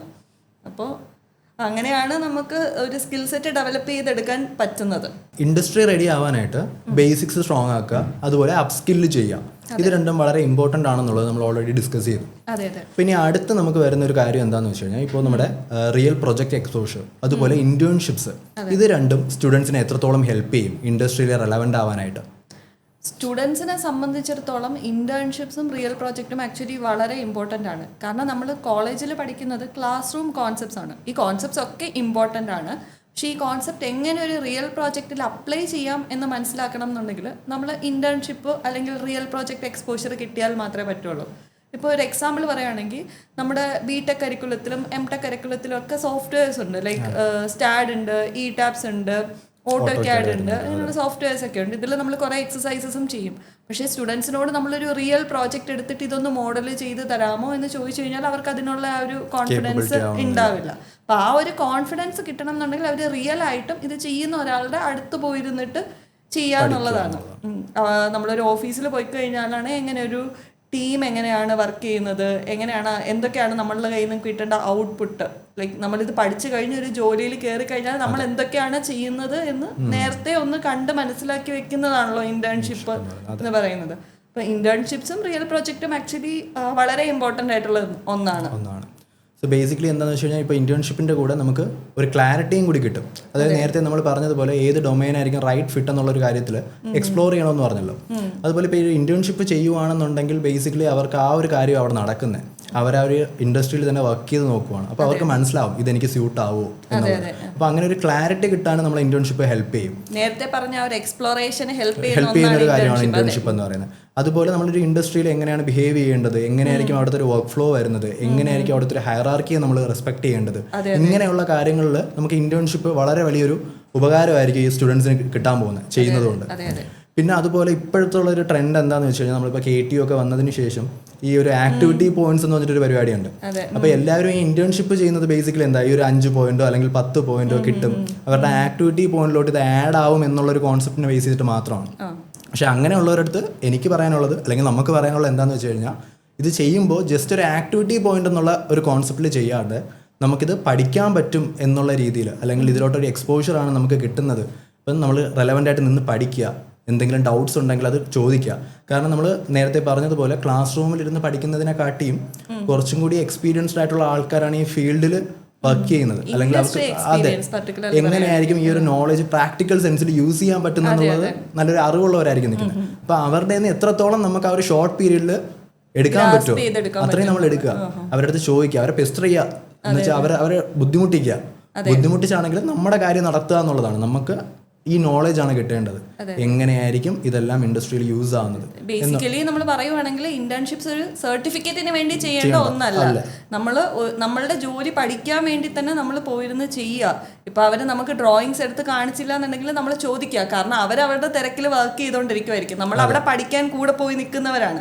അപ്പോൾ ഡ്രോയിങ്സ് ചോദിച്ച് വാങ്ങി ഡ്രോയിങ് റീഡ് ചെയ്യാൻ പഠിക്കുക. ഓഫീസിൽ ഓരോരുത്തരും എങ്ങനെയാണ് ബിഹേവ് ചെയ്യുന്നത് എന്നുള്ളത് ഒബ്സർവ് ചെയ്യുക. ബേസിക് ആയിട്ട് അറിയേണ്ടത് ഡ്രോയിങ്സ് എങ്ങനെ റീഡ് ചെയ്യാന്നുള്ളതാണ്. അതെ, നമ്മൾ സൈഡ് വർക്കിൽ ഏറ്റവും കൂടുതൽ വരുന്നതും അതല്ല, നമ്മൾ സ്ട്രക്ചറൽ എഞ്ചിനീയർ ആയിക്കോട്ടെ, ആർക്കിടെക്ചറൽ ഡ്രോയിങ് റീഡ് ചെയ്യാതെ നമുക്കൊന്നും ചെയ്യാൻ പറ്റില്ല. നമുക്കൊരു മോഡൽ പ്രിപ്പറേഷൻ ആണെങ്കിലും കറക്റ്റ് ആയിട്ട് ആ ഡ്രോയിങ് റീഡ് ചെയ്തെടുക്കുക എന്നുള്ളത് വളരെ വലിയൊരു സ്കില്ലാണ്. അതെ അതെ. അപ്പൊ ഇന്റേൺഷിപ്പിന് പോകുന്ന ഓരോരുത്തരും ആദ്യം, നിങ്ങൾ ഒരു സിവിൽ എഞ്ചിനീയർ ആണെങ്കിൽ നിങ്ങൾ ഒരു ഡ്രോയിങ് റീഡ് ചെയ്യാൻ പഠിക്കുക എന്നുള്ളത് വളരെ ഇമ്പോർട്ടന്റ് ആയിട്ടുള്ള കാര്യമാണ്. അപ്പൊ നിങ്ങൾ ഇന്റേൺഷിപ്പിന് പോയിട്ടുണ്ടെങ്കിൽ ഡ്രോയിങ് ചോദിച്ച് വാങ്ങി മനസ്സിലാക്കുക. അതുപോലെ അവരെങ്ങനെ ബിഹേവ് ചെയ്യുന്നു, ഇപ്പോൾ ഓരോരുത്തരും എന്താണ് വന്നിട്ട് ഏത് രീതിയിലാണ് അവരുടെ വർക്കിനെ, അവർ ചിലപ്പോൾ രാവിലെ ഇത്ര മണിക്കൂർ അവർ ഒരു മോഡലിംഗ് ചെയ്യുന്നുണ്ടായിരിക്കും, ഇത്ര മണിക്കൂർ അവർ അവരുടെ ടീമുമായിട്ട് കോർഡിനേറ്റ് ചെയ്യുന്നുണ്ടായിരിക്കും.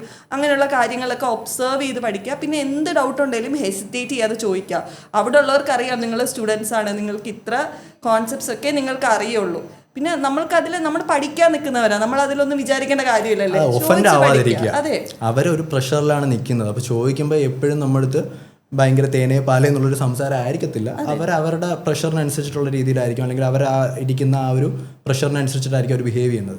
അപ്പോൾ അത് എല്ലാ ചെറിയ കാര്യങ്ങൾക്കും ഒഫൻഡ് ആവാണ്ട് മാക്സിമം അറ്റൻഡ് ചെയ്യാൻ പറ്റുന്ന അത്രയും നോളജ് അവരുടെ നിന്ന് അറ്റൻഡ് ചെയ്ത് എടുക്കുക എന്നുള്ളതാണ്. ബേസിക്കലി ഇന്റേൺഷിപ്സും റിയൽ പ്രോജക്ട്സ് എന്നും പറയുന്നത് നമുക്ക് കിട്ടുന്ന ഇൻഡസ്ട്രി നോളജ് ആണ്. അത് മാക്സിമം അക്വയർ ചെയ്തെടുക്കുക എന്നുള്ളതാണ് ഇന്റേൺഷിപ്പിന്റെ ഒരു ഐഡിയ എന്ന് പറയുന്നത്. നമ്മളിപ്പോൾ ഒരുപാട് സ്കിൽസിനെ പറ്റിയും അപ്പ് സ്കില്ലിങ്ങിനെ പറ്റിയും ഒക്കെ ഡിസ്കസ് ചെയ്തു. നമ്മളിപ്പോൾ ഒരു ഫ്രഷർ ഒരു ഇന്റർവ്യൂ അറ്റൻഡ് ചെയ്യാൻ പോവുകയാണെങ്കിൽ ആ എംപ്ലോയർ ആ ഫ്രഷറിൽ നോക്കുന്ന സ്കിൽസ് എന്തൊക്കെയായിരിക്കും എന്നൊന്ന് ഡിസ്കസ് ചെയ്യേണ്ട ഒരു കാര്യമാണ്. പലർക്കും ഉള്ളൊരു തെറ്റിദ്ധാരണയാണ് ഒരു വൈവ പോലെ അവർ കുറേ ടെക്നിക്കൽ ക്വസ്റ്റ്യൻസ് ചോദിക്കും, ഇതിൽ ഞാൻ എത്ര നമ്പർ ഓഫ് ക്വസ്റ്റ്യൻസ് ആൻസർ ചെയ്തു എന്നൊക്കെ ആയിരിക്കും അവർ ചെക്ക് ചെയ്യുന്നത് പലർക്കും ഉള്ളൊരു തെറ്റിദ്ധാരണയാണ്. ശരിക്കും അങ്ങനെയല്ലല്ലോ. അതിനെപ്പറ്റി എന്താണ് പറയാനുള്ളത്? ബേസിക്കലി ഇപ്പോൾ പറഞ്ഞതുപോലെ സ്റ്റുഡൻസിനെ സംബന്ധിച്ചിടത്തോളം അവർ ഉദ്ദേശിക്കുന്നത് ഈ ടെക്നിക്കൽ നോളജ് ഉണ്ടെങ്കിൽ നമ്മൾ ഹയർഡ് ആവും എന്നുള്ളതാണ്. പക്ഷേ ഇപ്പോൾ നമ്മൾ പറയുവാണെന്നുണ്ടെങ്കിൽ ടെക്നിക്കൽ നോളജ് മാത്രമല്ല ഒരു കാൻഡിഡേറ്റിനെ സെലക്ട് ചെയ്യാനുള്ള മാനദണ്ഡം. ഇപ്പോൾ നമ്മളൊരു ഇൻഡസ്ട്രി എക്സ്പീരിയൻസ് ഉള്ള ഒരാൾ, അതായത് ഒരു എക്സ്പീരിയൻസ്ഡ് കാൻഡിഡേറ്റിന് ഒരു കമ്പനി ഇൻ്റർവ്യൂ ചെയ്യുവാണെന്നുണ്ടെങ്കിൽ ആ കമ്പനി ആ ഒരു കാൻഡിഡേറ്റ് എക്സ്പെക്ട് ചെയ്യുന്നത് ഇൻഡസ്ട്രി റെലവൻ്റ് ആയിട്ടുള്ള നോളജ് അയാൾക്ക് ഉണ്ടോ എന്നുള്ളതാണ്. പ്യുവർലി അതിനെ ബേസ് ചെയ്തിട്ട് മേ ബി റിക്രൂട്ട്മെന്റ് നടക്കാം. പുള്ളിക്കാരന് ഇത്ര നാളത്തെ പ്രൂവൺ എക്സ്പീരിയൻസ് ഉണ്ട് ഇൻഡസ്ട്രിയിൽ. ഓക്കെ, ആ നോളജിനെ ബേസ് ചെയ്തിട്ട് അവർ ഹയർ ചെയ്യും. പക്ഷേ സ്റ്റുഡൻസിനെ സംബന്ധിച്ചിടത്തോളം അല്ലെങ്കിൽ ഒരു ഫ്രഷറിനെ സംബന്ധിച്ചിടത്തോളം അവർ നോക്കുന്നത് ബേസിക് കോൺസെപ്റ്റ്സ് അറിഞ്ഞിരിക്കണം. ഓബ്വിയസ്ലി അത് ഇമ്പോർട്ടൻ്റ് ആണ്. ബേസിക് ആയിട്ടുള്ള കാര്യങ്ങൾ അവർ അറിഞ്ഞിരിക്കുക തന്നെ വേണം. പക്ഷെ അതിൻ്റെ കൂടെ ഇവരുടെ ആറ്റിറ്റ്യൂഡാണ് അവർ കൂടുതൽ ഇവാലുവേറ്റ് ചെയ്യുന്നത്. അതായത് ഈ ഒരു കാൻഡിഡേറ്റിനെ നമ്മളിപ്പോൾ ഹയർ ചെയ്ത് കഴിഞ്ഞാൽ ഇയാളെ നമുക്ക് വേണ്ട രീതിയിൽ ട്രെയിൻ ചെയ്യിക്കാൻ പറ്റുമോ, അത് പഠിച്ചെടുക്കാനുള്ളൊരു ആറ്റിറ്റ്യൂഡ് ഇയാൾക്കുണ്ടോ. അപ്പോൾ ഒരു കമ്പനിയിൽ ഒരു ഫ്രഷർ വരുമ്പോൾ ആ കമ്പനിയുടെ വർക്കിങ്ങോ അല്ലെങ്കിൽ അവർ ചെയ്യുന്ന കാര്യങ്ങളെ പറ്റിയിട്ടുള്ള ഒരു ഇൻഡെപ്ത് നോളേജ്, വർക്കിംഗ് നോളജ് ഈ കാൻഡിഡേറ്റിന് ഉണ്ടാവണമെന്നില്ല. അപ്പോൾ അവർ പറഞ്ഞു കൊടുക്കാൻ അവർ വില്ലിങ് ആയിരിക്കും. പക്ഷെ ഇത് പഠിച്ചെടുക്കാനുള്ള ഒരു ക്വാളിറ്റി അല്ലെങ്കിൽ പഠിച്ചെടുക്കാനുള്ള ഒരു വില്ലിങ്നെസ് ഈ സ്റ്റുഡൻറ്റിന് ഉണ്ടോ എന്നുള്ളതാണ് അവർ നോക്കുന്ന വേറൊരു കാര്യം. പിന്നെ അതുപോലെ കമ്മ്യൂണിക്കേഷൻ, നമ്മൾ എങ്ങനെ നമ്മളെ പ്രസൻറ്റ് ചെയ്യുന്നു എന്നുള്ളതാണ്. കമ്മ്യൂണിക്കേഷനും അതുപോലെ നമ്മൾ പ്രസൻറ്റ് ചെയ്യുന്ന രീതികളും, അതായത് നമ്മൾ കോൺഫിഡൻ്റ് ആണോ, നമുക്കൊരു റൈറ്റ് ആറ്റിറ്റ്യൂഡ് ആണോ, കാര്യങ്ങൾ പറഞ്ഞു കഴിഞ്ഞാൽ അത് ആ ഒരു സെൻസിൽ എടുക്കാൻ പറ്റുമോ. അപ്പോൾ ഇങ്ങനെയുള്ള കാര്യങ്ങൾ, അതുപോലെ പ്രൊഫഷണൽ ബിഹേവിയർ, നമ്മൾ എങ്ങനെയായിരിക്കും ഒരു ഓഫീസ് സ്പേസിൽ ബിഹേവ് ചെയ്യുന്നത്. സോ ഇങ്ങനെയുള്ള കാര്യങ്ങളും ഇവാലുവേറ്റ് ചെയ്യും. ഇപ്പോൾ ടെക്നിക്കൽ നോളജിൻ്റെ കൂടെ നമ്മുടെ കമ്മ്യൂണിക്കേഷൻ സ്കിൽസ് അതുപോലെ നമ്മുടെ ആറ്റിറ്റ്യൂഡ്, ഇത് രണ്ടും കൂടി എന്ത് ചെയ്യും, ഒരു ഫ്രഷറിൽ ഒരു കമ്പനി ലുക്ക് ചെയ്യുന്നൊരു കാര്യങ്ങളാണ്. അപ്പോൾ ഇതിനെ മൂന്നിനെയും ബേസ് ചെയ്തിട്ടായിരിക്കും അവരൊരു കാൻഡിഡേറ്റിനെ ഫൈനലൈസ് ചെയ്യുന്നത്. എന്നാലേ അവർക്കൊരു റൈറ്റ് ഫിറ്റ് അവരുടെ മൈൻഡിൽ കിട്ടത്തുള്ളൂ എന്നുള്ളതാണ്. മിഥുനിപ്പോൾ പറഞ്ഞതിൽ ഒരു ഇമ്പോർട്ടൻ്റ് ആയിട്ടുള്ളൊരു കാര്യം തന്നെയാണ് കോൺഫിഡൻസ്. ഈ കോൺഫിഡൻസ് നമുക്ക് ഇൻ്റർവ്യൂവിന് പോകുന്നതിൻ്റെ അന്ന് രാവിലെ ഓക്കെ ഞാൻ കോൺഫിഡൻ്റ് ആണ് എന്ന് പറഞ്ഞുകൊണ്ട് നമുക്ക് വരത്തില്ല. അതിന് നമ്മൾക്ക് വേണ്ടത് ഒന്ന് നമ്മളുടെ ബേസിക് കോൺസെപ്റ്റ്സ് ക്ലിയർ ആയിട്ടുണ്ടായിരിക്കണം എന്നുള്ളതാണ്. ഫോർ എക്സാമ്പിൾ തിയറിയിലെ ബേസിക് കോൺസെപ്റ്റ്സ് പറയുവാണ്. ഇപ്പോൾ ഞാൻ സ്ട്രക്ചറലിൻ്റെ കാര്യം പറയുകയാണെന്നുണ്ടെങ്കിൽ, ഇപ്പോൾ ഒരു ഫ്രഷറിനോട് പോയിട്ട് ഇന്ത്യൻ സ്റ്റാൻഡേർഡിലെ, ഞാൻ ഇപ്പോൾ ഇന്ത്യൻ സ്റ്റാൻഡേർഡ് വെച്ച് പറയുക, ഇന്ത്യൻ സ്റ്റാൻഡേർഡിലെ ഏതെങ്കിലും ഒരു കോഡിൻ്റെ നമ്പർ പറഞ്ഞിട്ട് അതിൽ ഏതെങ്കിലും ഒരു ക്ലോസ് പറഞ്ഞിട്ട് ആ ക്ലോസിൽ എന്താണ് പറഞ്ഞിരിക്കുന്നതെന്ന് ചോദിച്ചു കഴിഞ്ഞാൽ ചിലപ്പം ആ ഒരു ഫ്രഷറിന് കറക്റ്റായിട്ടും ആ ക്ലോസ് എന്താണെന്ന് എക്സ്പ്ലെയിൻ ചെയ്യാൻ പറ്റണം എന്നൊന്നുമില്ല. പക്ഷേ ആ കോഡ് എന്തിനെ ബേസ് ചെയ്തിട്ടുള്ളതാണ് എന്ന് അറിഞ്ഞിരിക്കണം. കോഡ് എങ്ങനെയാണ് റെഫർ ചെയ്യേണ്ടത് എന്നുള്ളതും ആ ഒരു കാൻഡിഡേറ്റ് അറിഞ്ഞിരിക്കണം. അതുപോലെ തന്നെ ഒന്നാണ് ബേസിക് സോഫ്റ്റ്വെയർ നോളജ് എന്നുള്ളത്. സോഫ്റ്റ്വെയർസ് എന്താണ്, സോഫ്റ്റ്വെയർ ഇന്റർഫേസ് ഫെമിലിയർ ആയിരിക്കണം. അറ്റ്ലീസ്റ്റ് ഒരു ഇന്റേൺഷിപ്പ് ഒക്കെ ചെയ്തിട്ടുണ്ടെങ്കിൽ ഈ കോൺഫിഡൻസ് പറയുന്ന സാധനം നാച്ചുറലി വരുന്നതാണ്. നമുക്ക് ഒരു ഇന്റർവ്യൂവിൻ്റെ അന്ന് രാവിലെ വരുന്ന ഒന്നല്ല. അപ്പം അത്തരത്തിൽ ഒരു ഇന്റർവ്യൂവിനെ ഫേസ് ചെയ്യാൻ വേണ്ടിയിട്ട് നമ്മൾ ഇന്റർവ്യൂ റെഡി ആവുക, കോൺഫിഡൻ്റ് ആവുക എന്നുള്ളതാണ്. ഈ ഒരു ബേസിക് നോളജ് ഉണ്ടെങ്കിൽ അവർക്ക് നമ്മളെ പഠിപ്പിച്ചെടുക്കാനും ഈസിയാണ്. അതുപോലെ നമുക്ക് നാച്ചുറലി ഒരു ആറ്റിറ്റ്യൂഡ് വരും, ഒരു ലേൺ ചെയ്യാനുള്ളൊരു ആറ്റിറ്റ്യൂഡ് വരും. അപ്പോൾ ആ ഒരു റൈറ്റ് ടു ലേൺ ആറ്റിറ്റ്യൂഡ് ഉണ്ടാവുക എന്നുള്ളതാണ്. പിന്നെ അതുപോലെ പ്രൊഫഷണലി ബിഹേവ് ചെയ്യുക എന്നുള്ളതാണ്. സിവിൽ എഞ്ചിനീയറിംഗ് എന്ന് പറയുന്നത് ഒരു പ്രൊഫഷണൽ ഡിഗ്രിയാണ്. അപ്പോൾ നമ്മൾ ആ ഒരു ഡിഗ്രി ചൂസ് ചെയ്യുമ്പോൾ തന്നെ നമ്മൾ മനസ്സിൽ ഓർക്കുക, ഞാനൊരു പ്രൊഫഷണലാണ്, ആ രീതിയിൽ ഞാൻ ബിഹേവ് ചെയ്യണം എന്നുള്ള ആ ഒരു മാനറിസം ഡെവലപ്പ് ചെയ്ത് കൊണ്ടുവന്നു കഴിഞ്ഞാൽ നാച്ചുറലി ഒരു ഇൻ്റർവ്യൂവിന് പോകുമ്പം നമ്മൾ പ്രൊഫഷണലി ആയിരിക്കും ബിഹേവ് ചെയ്യുന്നത്.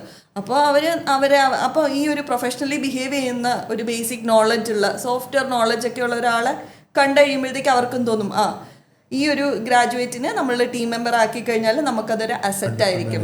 അങ്ങനെ ഒരു ഫീൽ അവർക്ക് കിട്ടണം, അവർക്കൊരു അസറ്റ് ആയിരിക്കണം എന്നുള്ളൊരു ഫീല് കിട്ടണം. ഇപ്പോൾ പറഞ്ഞതുപോലെ നമ്മൾ പ്രാക്ടീസ് ചെയ്യുക എന്നുള്ളതാണ് അല്ലേ. നമ്മൾ എങ്ങനെ ബിഹേവ് ചെയ്യുന്നു എന്നുള്ളത് വരെ നമ്മളൊന്ന് പ്രാക്ടീസ് ചെയ്യുക. അതെ, നമ്മൾ ഒരു വർക്കിംഗ് എൻവയോൺമെന്റിൽ പോയി കഴിഞ്ഞാൽ നമ്മൾ എങ്ങനെ നമ്മളെ കണ്ടക്ട് ചെയ്യണം, എങ്ങനെ ആൾക്കാരുമായിട്ട് സംസാരിക്കണം, എങ്ങനെ ഇടപഴകണം എന്നുള്ള കാര്യങ്ങളും കൂടി നമ്മൾ ഒരു സ്കില്ലായിട്ട് തന്നെ പഠിക്കുക ബേസിക്കലി. എന്നാലേ നമുക്കത് പ്രോപ്പറായിട്ട് വരത്തുള്ളൂ. അതായത് നമ്മൾ കുറച്ച് നാൾ ഇത് ചെയ്ത് വരുമ്പോഴത്തേക്കും പിന്നെ നമ്മുടെ ക്യാരക്ടറിന്റെ ഭാഗമായിട്ട് അങ്ങ് മാറും. പിന്നെ അതിൽ എഫേർട്ട് വരത്തില്ല എന്നുള്ളതാണ്. ബേസിക്കലി നമ്മൾ ജോയിൻ ചെയ്യുമ്പോൾ തന്നെ മനസ്സിലങ്ങ് ഉറപ്പിക്കുക, നമ്മളൊരു എഞ്ചിനീയർ ആണ്, നമ്മളൊരു പ്രൊഫഷണൽ എൻവയോൺമെൻറ്റിൽ വർക്ക് ചെയ്യേണ്ട ആളാണ് ബേസിക്. അപ്പോൾ ബേസിക്കലി ഈ സ്കിൽസ് എന്തൊക്കെയാണെന്ന് പറഞ്ഞു കഴിഞ്ഞാൽ ഒന്ന് ബേസ് കോൺസെപ്റ്റ്സ് ക്ലിയർ ആയിരിക്കുക, പിന്നെ ബേസിക് സോഫ്റ്റ്വെയർ നോളജ് ഉണ്ടായിരിക്കുക, കുറച്ച് ഇന്റേൺഷിപ്സും റിയൽ ലൈഫ് പ്രോജക്ട്സും ഒക്കെ ഉണ്ടാക്കുക. കയ്യിലൊരു പോർട്ട്ഫോളിയോ ഉണ്ടെങ്കിൽ അത് വളരെ അഡ്വാൻറ്റേജസ് ആയിരിക്കും.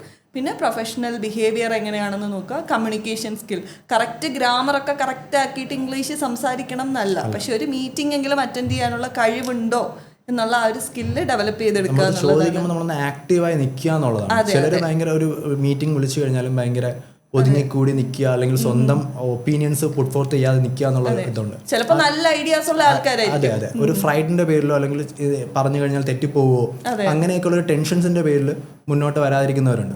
സോ അങ്ങനെയൊന്നും അല്ലാണ്ട് ഓപ്പൺ അപ്പ് ആവുക എന്നുള്ളതാണ്. കുറച്ചും കൂടി ഓപ്പൺ അപ്പ് ആവുക, ആൾക്കാരുമായിട്ട് കമ്മ്യൂണിക്കേറ്റ് ചെയ്യുക എന്നുള്ളതാണ് ഒരു ഇമ്പോർട്ടൻ്റ് ആയിട്ടുള്ള ഒരു കാര്യം.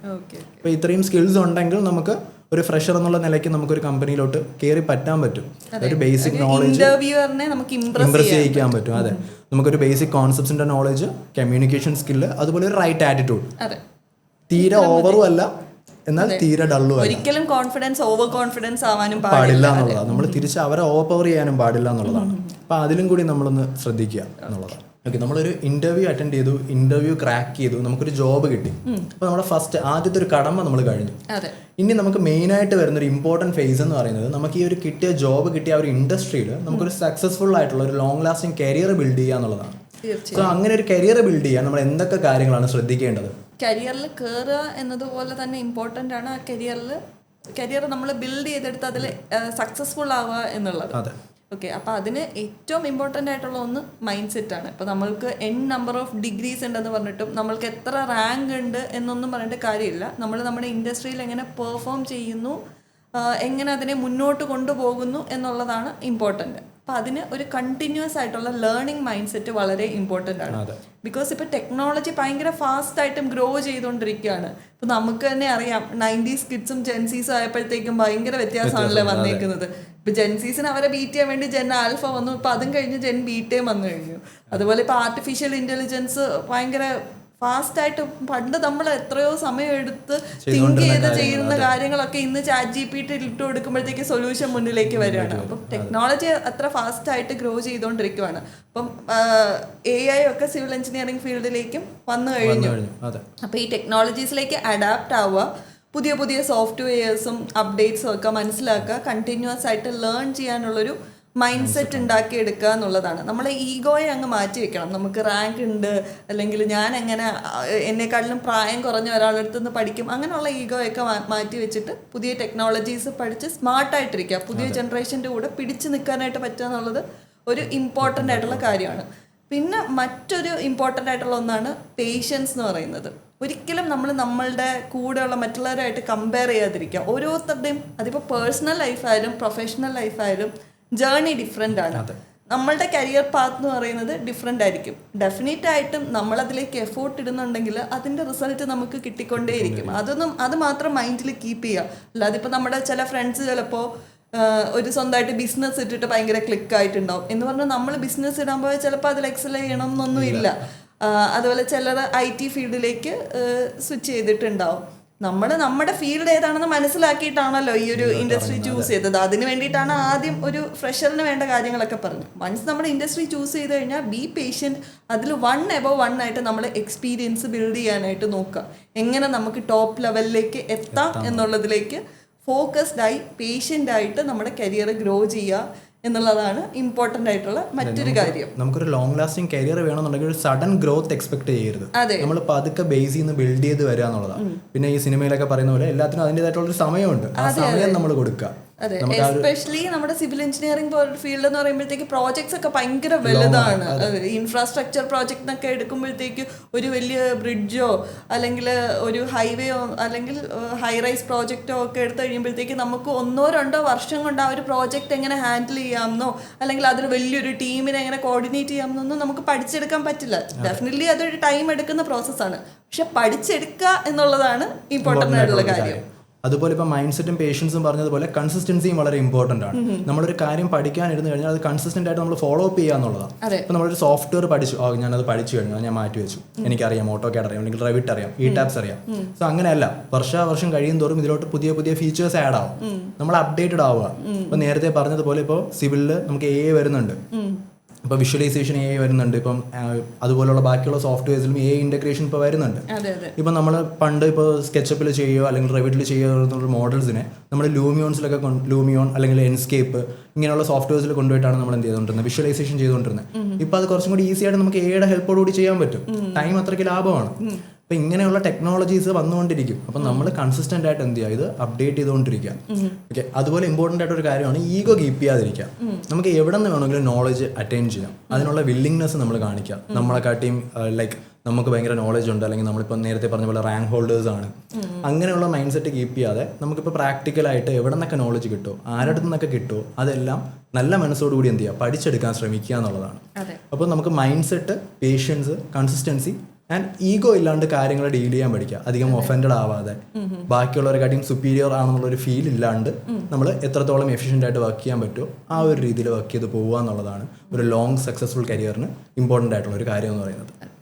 അതുപോലെ തന്നെ ഇന്ന് ഉള്ള ഏറ്റവും വലിയൊരു കൺസേൺ ആണ് AI അല്ലെങ്കിൽ ഓട്ടോമേഷൻ. AIൻ്റെയും ഓട്ടോമേഷൻ്റെ ഒക്കെ ഇൻട്രൊഡക്ഷൻ നമ്മളുടെ ജോലീനെ ഇല്ലാണ്ടാക്കുമെന്നുള്ള ഒരു പേടി എല്ലാവർക്കും ഉണ്ട്. ആക്ച്വലി എനിക്കതിനോട് വിയോജിപ്പുണ്ട്. നമ്മൾ പണ്ട് മാനുവലി ചെയ്തിരുന്ന പല കാര്യങ്ങളും ഈസി ആക്കാൻ വേണ്ടിയിട്ടാണ് പല സോഫ്റ്റ്വെയർസും വന്നത്. ഇപ്പോൾ ഫോർ എക്സാമ്പിൾ സ്ട്രക്ചറൽ അനാലിസിസ് നമ്മൾ പേജസ് ഇരുന്ന് ചെയ്തിരുന്ന മാനുവൽ കാൽക്കുലേഷന് ഈസി ആക്കാൻ വേണ്ടിയിട്ട് ഇന്ന് സ്റ്റാറ്റ് പ്രോ അല്ലെങ്കിൽ ടാപ്സ് പോലുള്ള സോഫ്റ്റ്വെയർ ഉണ്ട്. പണ്ട് മാനുവലി വരച്ചുകൊണ്ടിരുന്നതിന് പിന്നെ AutoCAD വന്നു, Revit വന്നു, ഇപ്പം എന്താ ഡിജിറ്റൽ മോഡലിംഗ് ആയിട്ടുള്ള BIM വരെ വന്ന് നിൽക്കുകയാണ്. അപ്പോൾ ഇത്തരത്തിൽ നമ്മുടെ ജോലിയെ എളുപ്പമാക്കാൻ വേണ്ടിയിട്ടുള്ള ടൂളായിട്ടാണ് AI വരുന്നത്. അപ്പോൾ നമ്മൾ ആ ഒരു സ്മാർട്ട് ടെക്നോളജി പഠിച്ചെടുക്കുക എന്നുള്ളതാണ്. ആ ഒരു ടെക്നോളജി യൂസ് ചെയ്തിട്ട് എങ്ങനെ നമ്മുടെ ജോലിയെ പെട്ടെന്ന് തീർക്കാം എന്നുള്ളത് പഠിച്ചെടുക്കുക എന്നുള്ളതാണ്. നമ്മുടെ എഫിഷ്യൻസി ഇംപ്രൂവ് ചെയ്യാം. അതെ, നമ്മുടെ എഫിഷ്യൻസി ഇംപ്രൂവ് ചെയ്യാൻ ഞാൻ നേരത്തെ പറഞ്ഞതുപോലെ ടൈം ഈസ് മണി, ടൈമിനെ സേവ് ചെയ്യാൻ വേണ്ടിയിട്ട് നമ്മളെ AI ഹെൽപ്പ് ചെയ്യും. അതെ, വർക്ക് ലൈഫ് ബാലൻസും ബെറ്റർ ആവും. ബേസിക്കലി ജോലി ചെയ്യുന്നത് മനുഷ്യൻ തന്നെയാണ്. നമ്മുടെ ഒരു പണി എടുപ്പിക്കാൻ വേണ്ടിയിട്ട് നമ്മുടെ മുന്നിലേക്ക് വരുന്ന ഒന്നാണ് ആർട്ടിഫിഷ്യൽ ഇന്റലിജൻസ് എന്ന് പറയുന്നത്.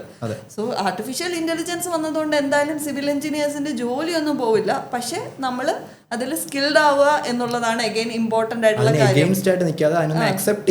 അതെ, AIനെ അക്സെപ്റ്റ് ചെയ്തിട്ട് അത് പഠിച്ച് അതിനെ യൂസ് ചെയ്തിട്ട് നമ്മുടെ ജോലി ചെയ്യാൻ നോക്കുക എന്നുള്ള. അതെ, എന്നുള്ളതാണ് ഇമ്പോർട്ടന്റ് ആയിട്ടുള്ള കാര്യം. ജോലി പോവോ എന്ന് ചോദിച്ചു കഴിഞ്ഞാൽ അപ്പോൾ നിങ്ങൾ അപ്ഡേറ്റ് ആവാതെ AI എന്താണെന്ന് മനസ്സിലാക്കാതെ AI ഒന്നും വരണ്ട എന്നൊരു ആറ്റിറ്റ്യൂഡിൽ നിന്ന് കഴിഞ്ഞാൽ ഡെഫിനറ്റ്ലി നമ്മുടെ ജോലി പോകും. പക്ഷെ നമ്മൾ അപ്ഡേറ്റഡ് ആയിട്ട് അപ്സ്കിൽഡ് ആയിട്ട് പുതിയ ടെക്നോളജീസിനെ വെൽക്കം ചെയ്തുകൊണ്ടിരുന്നു കഴിഞ്ഞാൽ ഡെഫിനറ്റ്ലി നമ്മുടെ ഫീൽഡിൽ കമ്പനീസിനെ ബേസ് ചെയ്ത് നോക്കുവാണെങ്കിലും അവർക്കും ടൈം എന്ന് പറയുന്ന ഒരു ഫാക്ടറാണ് അല്ലേ. എത്ര പെട്ടെന്ന് നമുക്ക് ഫിനിഷ് ചെയ്യാൻ പറ്റുമോ അത്രയും നല്ലതാണ്. അപ്പൊ അങ്ങനെ ഒരു ടെക്നോളജി വരുമ്പോൾ കമ്പനീസും പ്രിഫർ ചെയ്യുന്നത് ആ ടെക്നോളജിയിൽ എഫിഷ്യന്റ് ആയിട്ട് വർക്ക് ചെയ്യാൻ പറ്റുന്ന ആൾക്കാരെ ആയിരിക്കും. അപ്പൊ നമ്മൾ പുതുതായിട്ട് വരുന്ന കാര്യങ്ങൾ പഠിക്കില്ല എന്ന് പറഞ്ഞ് ഇഗ്നോറന്റ് ആയിട്ട് ഇരുന്ന് കഴിഞ്ഞാൽ നമുക്കും ആ ഓപ്പർച്യൂണിറ്റീസ് ആണ് നമ്മൾ നഷ്ടമാകുന്നത്. നമ്മളൊരു സ്കില്ല് എടുക്കുമ്പോഴത്തേക്കും നമുക്ക് കുറച്ചും കൂടി ഓപ്പർച്യൂണിറ്റീസ് ഓപ്പൺ ആവുകയാണ് ചെയ്യുന്നത്. ആ ഒരു മൈൻഡ് സെറ്റ് കീപ്പ് ചെയ്തുകൊണ്ട് AI കൂടി നമ്മൾ എന്ത് ചെയ്യുക, വെൽക്കം ചെയ്ത് നമ്മുടെ ഒരു വർക്കിംഗ് എൻവയോൺമെന്റിനകത്തോടെ ഇൻകോപ്പറേറ്റ് ചെയ്യാനായിട്ട് ശ്രമിക്കുക എന്നുള്ളതാണ് നമുക്ക് പറയാൻ പറ്റത്തുള്ളൂ. അതെ, സോ ബേസിക്കലി നമ്മൾ AIനെയും ഓട്ടോമേഷനെയും ഒക്കെ വെൽക്കം ചെയ്യുക, കോൺഫിഡൻ്റ് ആയിട്ടിരിക്കുക. ഒന്നും നമ്മുടെ കരിയറിന് സംഭവിക്കില്ല. നമ്മൾ ഇതിനെല്ലാം നമ്മൾ അപ്ഡേറ്റഡ് ആണെങ്കിൽ പിന്നെ നമ്മൾ എന്തിനാണ് സ്ട്രെസ്ഡ് ആവുന്നത്. അതെ, അപ്പോൾ ആ ഒരു രീതിയിൽ വെൽക്കം ചെയ്യുക എന്നുള്ളതേ ഉള്ളൂ അതിന്. അപ്പോൾ സിവിൽ എഞ്ചിനീയറിംഗ് കഴിഞ്ഞ സ്റ്റുഡൻസിനോടോ അല്ലെങ്കിൽ ഒരു കരിയർ ബ്രേക്ക് വന്നവരോടോ ഒക്കെ പറയാനുള്ളത്, അല്ലെങ്കിൽ ഈവൻ സിവിൽ എഞ്ചിനീയറിംഗിൽ ഒരു സ്റ്റാർട്ടിങ് ജോബ് ജസ്റ്റ് സ്റ്റാർട്ട് ചെയ്തിട്ടേ ഉള്ളൂ അങ്ങനെയൊക്കെ ഉള്ളവരോട് പറയാനുള്ളത്, സ്കോപ്പ് ഇല്ലാത്ത ഫീൽഡാണ് സിവിൽ എഞ്ചിനീയറിംഗ് എന്നുള്ളൊരു ജനറൽ കമൻ്റ് ഉണ്ട്. ആ കമൻറ്റ് കേട്ട് ഒരിക്കലും ഡീമോട്ടിവേറ്റഡ് ആവാതിരിക്കുക. നമ്മുടെ ഡെവലപ്മെൻറ്റിന്, നമ്മളുടെ ഒരു സൊസൈറ്റീനെ ബിൽഡ് ചെയ്തെടുക്കാൻ വേണ്ടിയിട്ട് തന്നെ ഏറ്റവും ആവശ്യമുള്ള ഒരു ബ്യൂട്ടിഫുൾ പ്രൊഫഷനാണ് ശരിക്കും സിവിൽ എഞ്ചിനീയറിംഗ്. വേണ്ടത് റൈറ്റ് സ്കിൽസും റൈറ്റ് ലേണിംഗ് ആറ്റിറ്റ്യൂഡുമാണ്. അപ്പോൾ ആ ഒരു ആറ്റിറ്റ്യൂഡ് ബിൽഡ് ചെയ്യാൻ വേണ്ടിയിട്ട് നോക്കുക എന്നുള്ളതാണ്. പിന്നെ സ്റ്റുഡൻസിൻ്റെ അടുത്ത് എസ്പെഷ്യലി പറയാനുള്ളത്, നിങ്ങൾ കോളേജിൽ പഠിക്കുമ്പോൾ മാർക്ക് ഫോക്കസ് ചെയ്ത് മാത്രം പഠിക്കാണ്ടിരിക്കുക. സോ ബേസിക്കലി എന്താണെന്ന് വെച്ച് കഴിഞ്ഞാൽ, നിങ്ങൾ എങ്ങനെയാണോ നിങ്ങൾ കോളേജ് പാസ്സാവാൻ വേണ്ടി മാർക്സിനെ ഫോക്കസ് ചെയ്യുന്നത്, അതുപോലെ അതിനുശേഷം നിങ്ങളുടെ കരിയറിനെയും കൂടി നിങ്ങൾ എന്ത് ചെയ്യുക, ഇനിഷ്യലി തന്നെ ഫോക്കസ് കൊടുക്കുക. ഇൻറ്റേൺഷിപ്സ് ചെയ്യുക, അതുപോലെ പ്രൊജക്റ്റ് എക്സ്പോഷേഴ്സ് ബിൽഡ് ചെയ്യുക. അപ്പോൾ ഇങ്ങനെ വരുമ്പോഴത്തേക്കും നിങ്ങൾക്കൊരു പ്രാക്ടിക്കൽ നോളേജും കൂടി ഗെയിൻ ചെയ്യാനായിട്ട് പറ്റും. സോ അതും കൂടി ഉണ്ടെങ്കിൽ നിങ്ങൾ ഇറങ്ങുമ്പോൾ തന്നെ ഇൻഡസ്ട്രിയിലോട്ട് കുറച്ചും കൂടെ ഒരു എക്സ്പോഷർ കിട്ടിയിട്ടായിരിക്കും നിങ്ങൾ ഇറങ്ങുന്നത്. അപ്പോൾ അതും കൂടി ഒന്ന് മൈൻഡിൽ വെച്ച് എപ്പോഴും വർക്ക് ചെയ്യുക. പിന്നെ നേരത്തെ പറഞ്ഞതുപോലെ ഫസ്റ്റ് ഇൻ്റർവ്യൂവിൽ തന്നെ നമ്മൾ ക്രാക്ക് ആവണമെന്നോ നമുക്ക് ജോലി കിട്ടണമെന്നോ ഇല്ല. അപ്പോൾ ഒരു ഇൻ്റർവ്യൂ നമ്മളൊന്ന് ഫെയിൽ ആയെന്ന് പറഞ്ഞാൽ അതിൽ ഡീമോട്ടിവേറ്റഡ് ആയി ഇത് എൻ്റെ ഫീൽഡ് അല്ല, അല്ലെങ്കിൽ എനിക്ക് പ്രോഗ്രസ് കിട്ടുന്നില്ല, അങ്ങനെ വിചാരിക്കാണ്ടിരിക്കുക. പിന്നെ നമ്മുടെ ഇൻഡസ്ട്രിയിൽ, നമ്മുടെ ഈ ഒരു കറണ്ട് സിവിൽ ഇൻഡസ്ട്രി വെച്ച് പറയുകയാണെന്നുണ്ടെങ്കിൽ നമുക്ക് പേഷ്യൻസ് വളരെ ഇമ്പോർട്ടൻ്റ് ആണ്. നിങ്ങളൊരു സഡൻ ഗ്രോത്ത് എക്സ്പെക്ട് ചെയ്യാണ്ട് നിങ്ങൾ കുറച്ചും കൂടി കൺസിസ്റ്റൻ്റ് ആയിട്ടുള്ള ഗ്രോത്തിനെ എയിം ചെയ്യുക. പതുക്കെ നേരത്തെ പറഞ്ഞതുപോലെ 1 സ്റ്റെപ്പ് അറ്റ് എ ടൈം എന്നുള്ള രീതിയിൽ പതുക്കെ എന്ത് ചെയ്യുക, നിങ്ങളുടെ സ്കിൽ സെറ്റ് അപ്ഡേറ്റ് ചെയ്യുക, നിങ്ങൾ ഗ്രോ ചെയ്യുക. നമ്മുടെ കരിയർ പറയുകയാണെന്നുണ്ടെങ്കിൽ നമുക്ക് എക്സ്പീരിയൻസ് ബേസ് ചെയ്തിട്ട് നമുക്ക് ഗ്രോത്ത് ഉണ്ടാവുന്ന ഒരു കരിയറാണ് സിവിൽ എന്ന് പറയുന്നത്. അപ്പോൾ അതിന് വേണ്ടിയിട്ട് നിങ്ങൾ എയിം ചെയ്യുക എന്നുള്ളതാണ് സ്റ്റുഡൻസിൻ്റെ അടുത്ത് നമുക്ക് പറയാനുള്ളത്. സ്റ്റുഡൻസിനോടും ഈവൻ കരിയർ ബ്രേക്ക് വന്നവരും. പിന്നെ നമ്മൾ ജനറലി കേൾക്കുന്ന ഒരു കമന്റ് ആണ്, ഫീമെയിൽ കാൻഡിഡേറ്റ്സിന് പറ്റിയ ഒരു ഫീൽഡ് അല്ല സിവിൽ എഞ്ചിനീയറിംഗ്, ഹാൻഡിൽ ചെയ്യാൻ പറ്റില്ല എന്നൊക്കെയുള്ള രീതിയിൽ. അങ്ങനെയൊന്നും ഇല്ല. ഇപ്പം നിങ്ങൾക്ക് സൈറ്റ് വർക്ക് ഇഷ്ടമാണെന്നുണ്ടെങ്കിൽ തീർച്ചയായിട്ടും ഫീമെയിൽ കാൻഡിഡേറ്റ്സിന് പറ്റിയ ജോബ് റോൾ സിവിൽ എഞ്ചിനീയറിംഗിലുണ്ട്. അതുപോലെ തന്നെ ഒരുപാട് ഓഫീസ് റോളുണ്ട്. അതിനൊരു ക്ലാരിറ്റി ഈ ഒരു സെഷനിൽ കിട്ടിയിട്ടുണ്ടാവുമെന്ന് വിശ്വസിക്കുന്നു. പല ജോബ് അഡ്വർടൈസ്മെൻറ്റ്സും വരുന്നത് ഫീമെയിൽ കാൻഡിഡേറ്റ്സ് പ്രിഫേർഡ് എന്ന് പറഞ്ഞിട്ടാണ്. ഫീമെയിൽ കാൻഡിഡേറ്റ്സിനെ മാത്രം നോക്കി വരുന്ന ഒരുപാട് ജോബ് ഓപ്പർച്യൂണിറ്റീസ് ഉള്ള ഫീൽഡാണ് സിവിൽ എഞ്ചിനീയറിംഗ്. സോ അങ്ങനെ ഒരു സ്റ്റിഗ്മ ഫീമെയിൽ കാൻഡിഡേറ്റ്സിനോട് സിവിൽ എഞ്ചിനീയറിംഗ് ഫീൽഡിലില്ല എന്നുള്ളത് മനസ്സിലാക്കുക. അതുപോലെ സ്റ്റുഡൻസും അതുപോലെ ഈ കരിയർ ബ്രേക്ക് വന്നവരും ലിങ്ക്ഡിനിലൊക്കെ കുറച്ചൊന്ന് ആക്റ്റീവ് ആവുക എന്നുള്ളത്. അപ്പോൾ നിങ്ങൾ കുറച്ചും ഇമ്പോർട്ടൻ്റ് ആണ്, നെറ്റ്വർക്കിംഗ് ഇമ്പോർട്ടൻ്റ് ആണ്. അതുപോലെ നിങ്ങൾ ലിങ്ക്ഡിനിൽ ആക്റ്റീവ് ആണെങ്കിൽ ഇപ്പോൾ നേരത്തെ പറഞ്ഞതുപോലെ ഫീമെയിലിനായാലും ഒരുപാട് ലൈക്ക് ഇൻ്റർവ്യൂ ഓപ്പർച്യൂണിറ്റീസ് വരുന്നുണ്ട്. അത് ഫീമെയിൽസിന് പ്രിഫേർഡ് എന്നുള്ള രീതിയിൽ തന്നെ അഡ്വർടൈസ്മെന്റ്സ് വരുന്നുണ്ട്. നിങ്ങൾ കുറേ ഫീമെയിൽ പ്രൊഫഷണൽസിനെ അവിടെ കാണും, കുറച്ചും കൂടി മോട്ടിവേറ്റഡ് ആവും, നിങ്ങൾക്ക് കുറച്ചും കൂടി എക്സ്പോഷർ കിട്ടും. അതുപോലെ നെറ്റ്വർക്കിംഗ് നേരത്തെ പറഞ്ഞതുപോലെ ലിങ്ക്ഡിൻ ആണ് നമ്മുടെ ഒരു പ്രൊഫഷണലി നമുക്ക് നെറ്റ്വർക്ക് ചെയ്യാനായിട്ടുള്ള ഒരു ബെറ്റർ പ്ലാറ്റ്ഫോം എന്ന് പറയുന്നത്. കുറച്ചും കൂടി ഇൻഡസ്ട്രി റെലവൻ്റ് ആയിട്ടുള്ള ആൾക്കാരെ നമുക്ക് മീറ്റ് ചെയ്യാൻ പറ്റും. അപ്ഡേറ്റ്സ് അവിടെ വരുന്നുണ്ട്, പുതിയ അപ്ഡേഷൻസിനെ പറ്റിയിട്ടുള്ള പോസ്റ്റും പ്രൊഫഷണൽസ് തന്നെ അവിടെ അവരുടെ എക്സ്പീരിയൻസും കാര്യങ്ങളൊക്കെ ഷെയർ ചെയ്യുന്നുണ്ട്. അപ്പോൾ നിങ്ങൾക്ക് അത് വലിയൊരു ലേണിംഗ് ഇതാണ്. അപ്പോൾ അതും കൂടി ഒന്ന് ഫോളോ അപ്പ് ചെയ്യുക എന്നുള്ളതാണ്. പിന്നെ ഒന്നെന്ന് പറയുന്നത് കരിയർ ബ്രേക്ക്. കരിയർ ബ്രേക്ക് എന്ന് പറയുന്നത് ആക്ച്വലി എല്ലാവർക്കും വരുന്ന ഒന്നാണ്. എസ്പെഷ്യലി മെറ്റേണിറ്റി ബ്രേക്ക് പോലെയുള്ള കരിയർ ബ്രേക്ക് നമുക്ക് അവോയ്ഡ് ചെയ്യാൻ പറ്റാത്ത ഒന്നാണ്. അത് എല്ലാവരുടെ ലൈഫിൽ വരുന്ന കാര്യമാണ്. ഇപ്പോൾ മോസ്റ്റ്ലി ഇപ്പോഴത്തെ കമ്പനീസൊക്കെ അത് ആക്ച്വലി വെൽക്കമിങ്ങുമാണ്. കരിയർ ബ്രേക്ക് കഴിഞ്ഞിട്ട് നിങ്ങൾക്ക് തിരിച്ച് കോർ ജോബിലേക്ക് തന്നെ ലാൻഡ് ചെയ്യാൻ പറ്റുന്നതേ ഉള്ളൂ. ഓൺലി തിങ് ഇസ് നിങ്ങൾ അപ്ഡേറ്റഡ് ആയിരിക്കണം. നിങ്ങളുടെ ഫുൾ കംപ്ലീറ്റ്ലി ടച്ചും പോയി കഴിഞ്ഞാൽ പിന്നെ തിരിച്ച് ജോബിലേക്ക് വരിക എന്നുള്ളത് കുറച്ച് ഡിഫിക്കൽട്ടായിട്ടുള്ള കാര്യമായിരിക്കും. അപ്പോൾ നിങ്ങൾക്ക് ചെയ്യാൻ പറ്റുന്നത്, ഓക്കെ ഒരു ബ്രേക്ക് വന്നുപോയി, നിങ്ങൾ എന്തിനു വേണ്ടിയിട്ട്, ഒരു പർട്ടിക്കുലർ റീസണിന് വേണ്ടിയിട്ടായിരിക്കുമല്ലോ ബ്രേക്ക് എടുത്തത്. ഒന്നെങ്കിൽ നിങ്ങളുടെ പേഴ്സണൽ റീസൺ ആയിരിക്കാം, അല്ലെങ്കിൽ ഒരു ഫാമിലി റീസൺ ആയിരിക്കാം, അല്ലെങ്കിൽ ഒരു ഹെൽത്ത് റീസൺ ആയിരിക്കാം. എന്തെങ്കിലും കാരണം കൊണ്ട് ബ്രേക്ക് വന്നിട്ടുണ്ടെങ്കിൽ അവിടെ അങ്ങ് ഡീമോട്ടിവേറ്റഡ് ആയിപ്പോയി അവിടെ അങ്ങ് കരിയർ കളയാണ്ട് തിരിച്ച് കയറാൻ പറ്റുന്നൊരു റൈറ്റ് ടൈം ഉണ്ടായിരിക്കും. ചിലപ്പോൾ അത് 1 ഇയർ 2 ഇയർ 3 ഇയർ ചിലപ്പോൾ 5 ഇയേഴ്സ് വരെ നിങ്ങൾക്ക് ബ്രേക്ക് എടുക്കേണ്ടി വന്നിട്ടുണ്ടായിരിക്കാം. അതിനുശേഷമായാലും നിങ്ങൾക്ക് റൈറ്റ് ആയിട്ടുള്ള അപ്സ്കില്ലിങ് ചെയ്തതിന് ശേഷം നിങ്ങൾക്ക് കയറാവുന്നതേ ഉള്ളൂ. നിങ്ങളുടെ കോർ ഫീൽഡിലേക്ക് തന്നെ നിങ്ങൾക്ക് ജോബിന് കയറാവുന്നതേ ഉള്ളൂ. റൈറ്റ് ഡയറക്ഷൻ സെറ്റ് ചെയ്ത് കൺസിസ്റ്റന്റ് ആയിട്ട് ലേൺ ചെയ്ത് ഒരു പ്രാക്ടിക്കൽ എക്സ്പോഷർ ബിൽഡ് ചെയ്ത് പിന്നെ പേഷ്യന്റ് ആയിട്ട് വർക്ക് ചെയ്യുക എന്നുള്ളതാണ്. നമ്മളെ എയിമിന് വേണ്ടി നമ്മൾ പേഷ്യന്റ് ആയിട്ട് എന്ത് ചെയ്യുക, ഡെവലപ്പ് ചെയ്തുകൊണ്ടിരിക്കുക എന്നുള്ളതാണ്. അതെ, അത്രേ ഉള്ളൂ. അതുകൊണ്ട് കരിയർ ബ്രേക്ക് വന്നുപോയി എന്ന് കരുതി നിങ്ങൾ വിഷമിക്കേണ്ട. റൈറ്റ് സ്കിൽ സെറ്റും റൈറ്റ് നോളജും ഒക്കെ ജസ്റ്റ് ഒന്ന് ബ്രഷപ്പ് ചെയ്തിട്ട് നിങ്ങൾക്ക് തിരിച്ച് നിങ്ങളുടെ ഫീൽഡിലേക്ക് തന്നെ നല്ല രീതിയിൽ പെർഫോം ചെയ്ത് കയറാവുന്നതേ ഉള്ളൂ. സോ നമ്മളിന്ന് ഓഡ്കാസ്റ്റിൻ്റെ ഉദ്ദേശിച്ചത് ഇതാണല്ലേ, നമുക്ക് ഇപ്പോൾ ഒരു കരിയർ ബ്രേക്ക് വന്നവർക്കും സ്റ്റുഡൻസിനുമൊക്കെ എങ്ങനെയായിരിക്കും ഈ ഒരു ഓപ്പർച്യൂണിറ്റീസ് വരുന്നത്, അല്ലെങ്കിൽ എന്തൊക്കെ കരിയർ പാത്താണ് വരുന്നത്, അതുപോലെ എന്തൊക്കെ സ്കിൽ സെറ്റ് അവർ പഠിക്കണം, ഓരോ സ്കിൽ സെറ്റിൻ്റെയും റെലവൻസ് എന്താണ്, എന്തൊക്കെ ഡിപ്പാർട്ട്മെൻറ്റ്സ് ആണ് നമുക്കുള്ളത്. സോ ഇങ്ങനെയുള്ള കാര്യങ്ങളെ പറ്റി ഒരു ഐഡിയ കൊടുക്കുക എന്നുള്ളതായിരുന്നു നമ്മുടെ ഇന്നത്തെ ഈ ഒരു പോഡ്കാസ്റ്റിൻ്റെ ഒരു എയിം എന്ന് പറയുന്നത്. അത് നടന്നു എന്നുള്ളതാണ് നമ്മുടെ വിശ്വാസം. അതെ, ഒരു ക്ലിയർ ഡയറക്ഷൻ, എങ്ങനെ നമ്മൾ ബിടെക്കിന് പഠിച്ച് തുടങ്ങുമ്പോൾ തന്നെ എങ്ങനെ പ്ലാൻ ചെയ്യണം, അല്ലെങ്കിൽ ഈവൻ ഫ്രഷ് ഗ്രാജുവേറ്റ്സ് ആയാലും, അല്ലെങ്കിൽ ഈവൻ ഇപ്പം ജസ്റ്റ് ജോലി സ്റ്റാർട്ട് ചെയ്തവരാണെങ്കിലും ഓൾറെഡി പ്രൊഫഷനിലുള്ളവർക്കൊക്കെ ആണെങ്കിലും ഒരു ക്ലിയർ ഐഡിയ തരാൻ കഴിഞ്ഞിട്ടുണ്ട് എന്ന് വിശ്വസിക്കുന്നു. So keep learning, keep growing. ഇതുപോലെ വേറൊരു സെഷനുമായിട്ട് നമുക്ക് കാണാം. Okay, level up with skills. Thank you.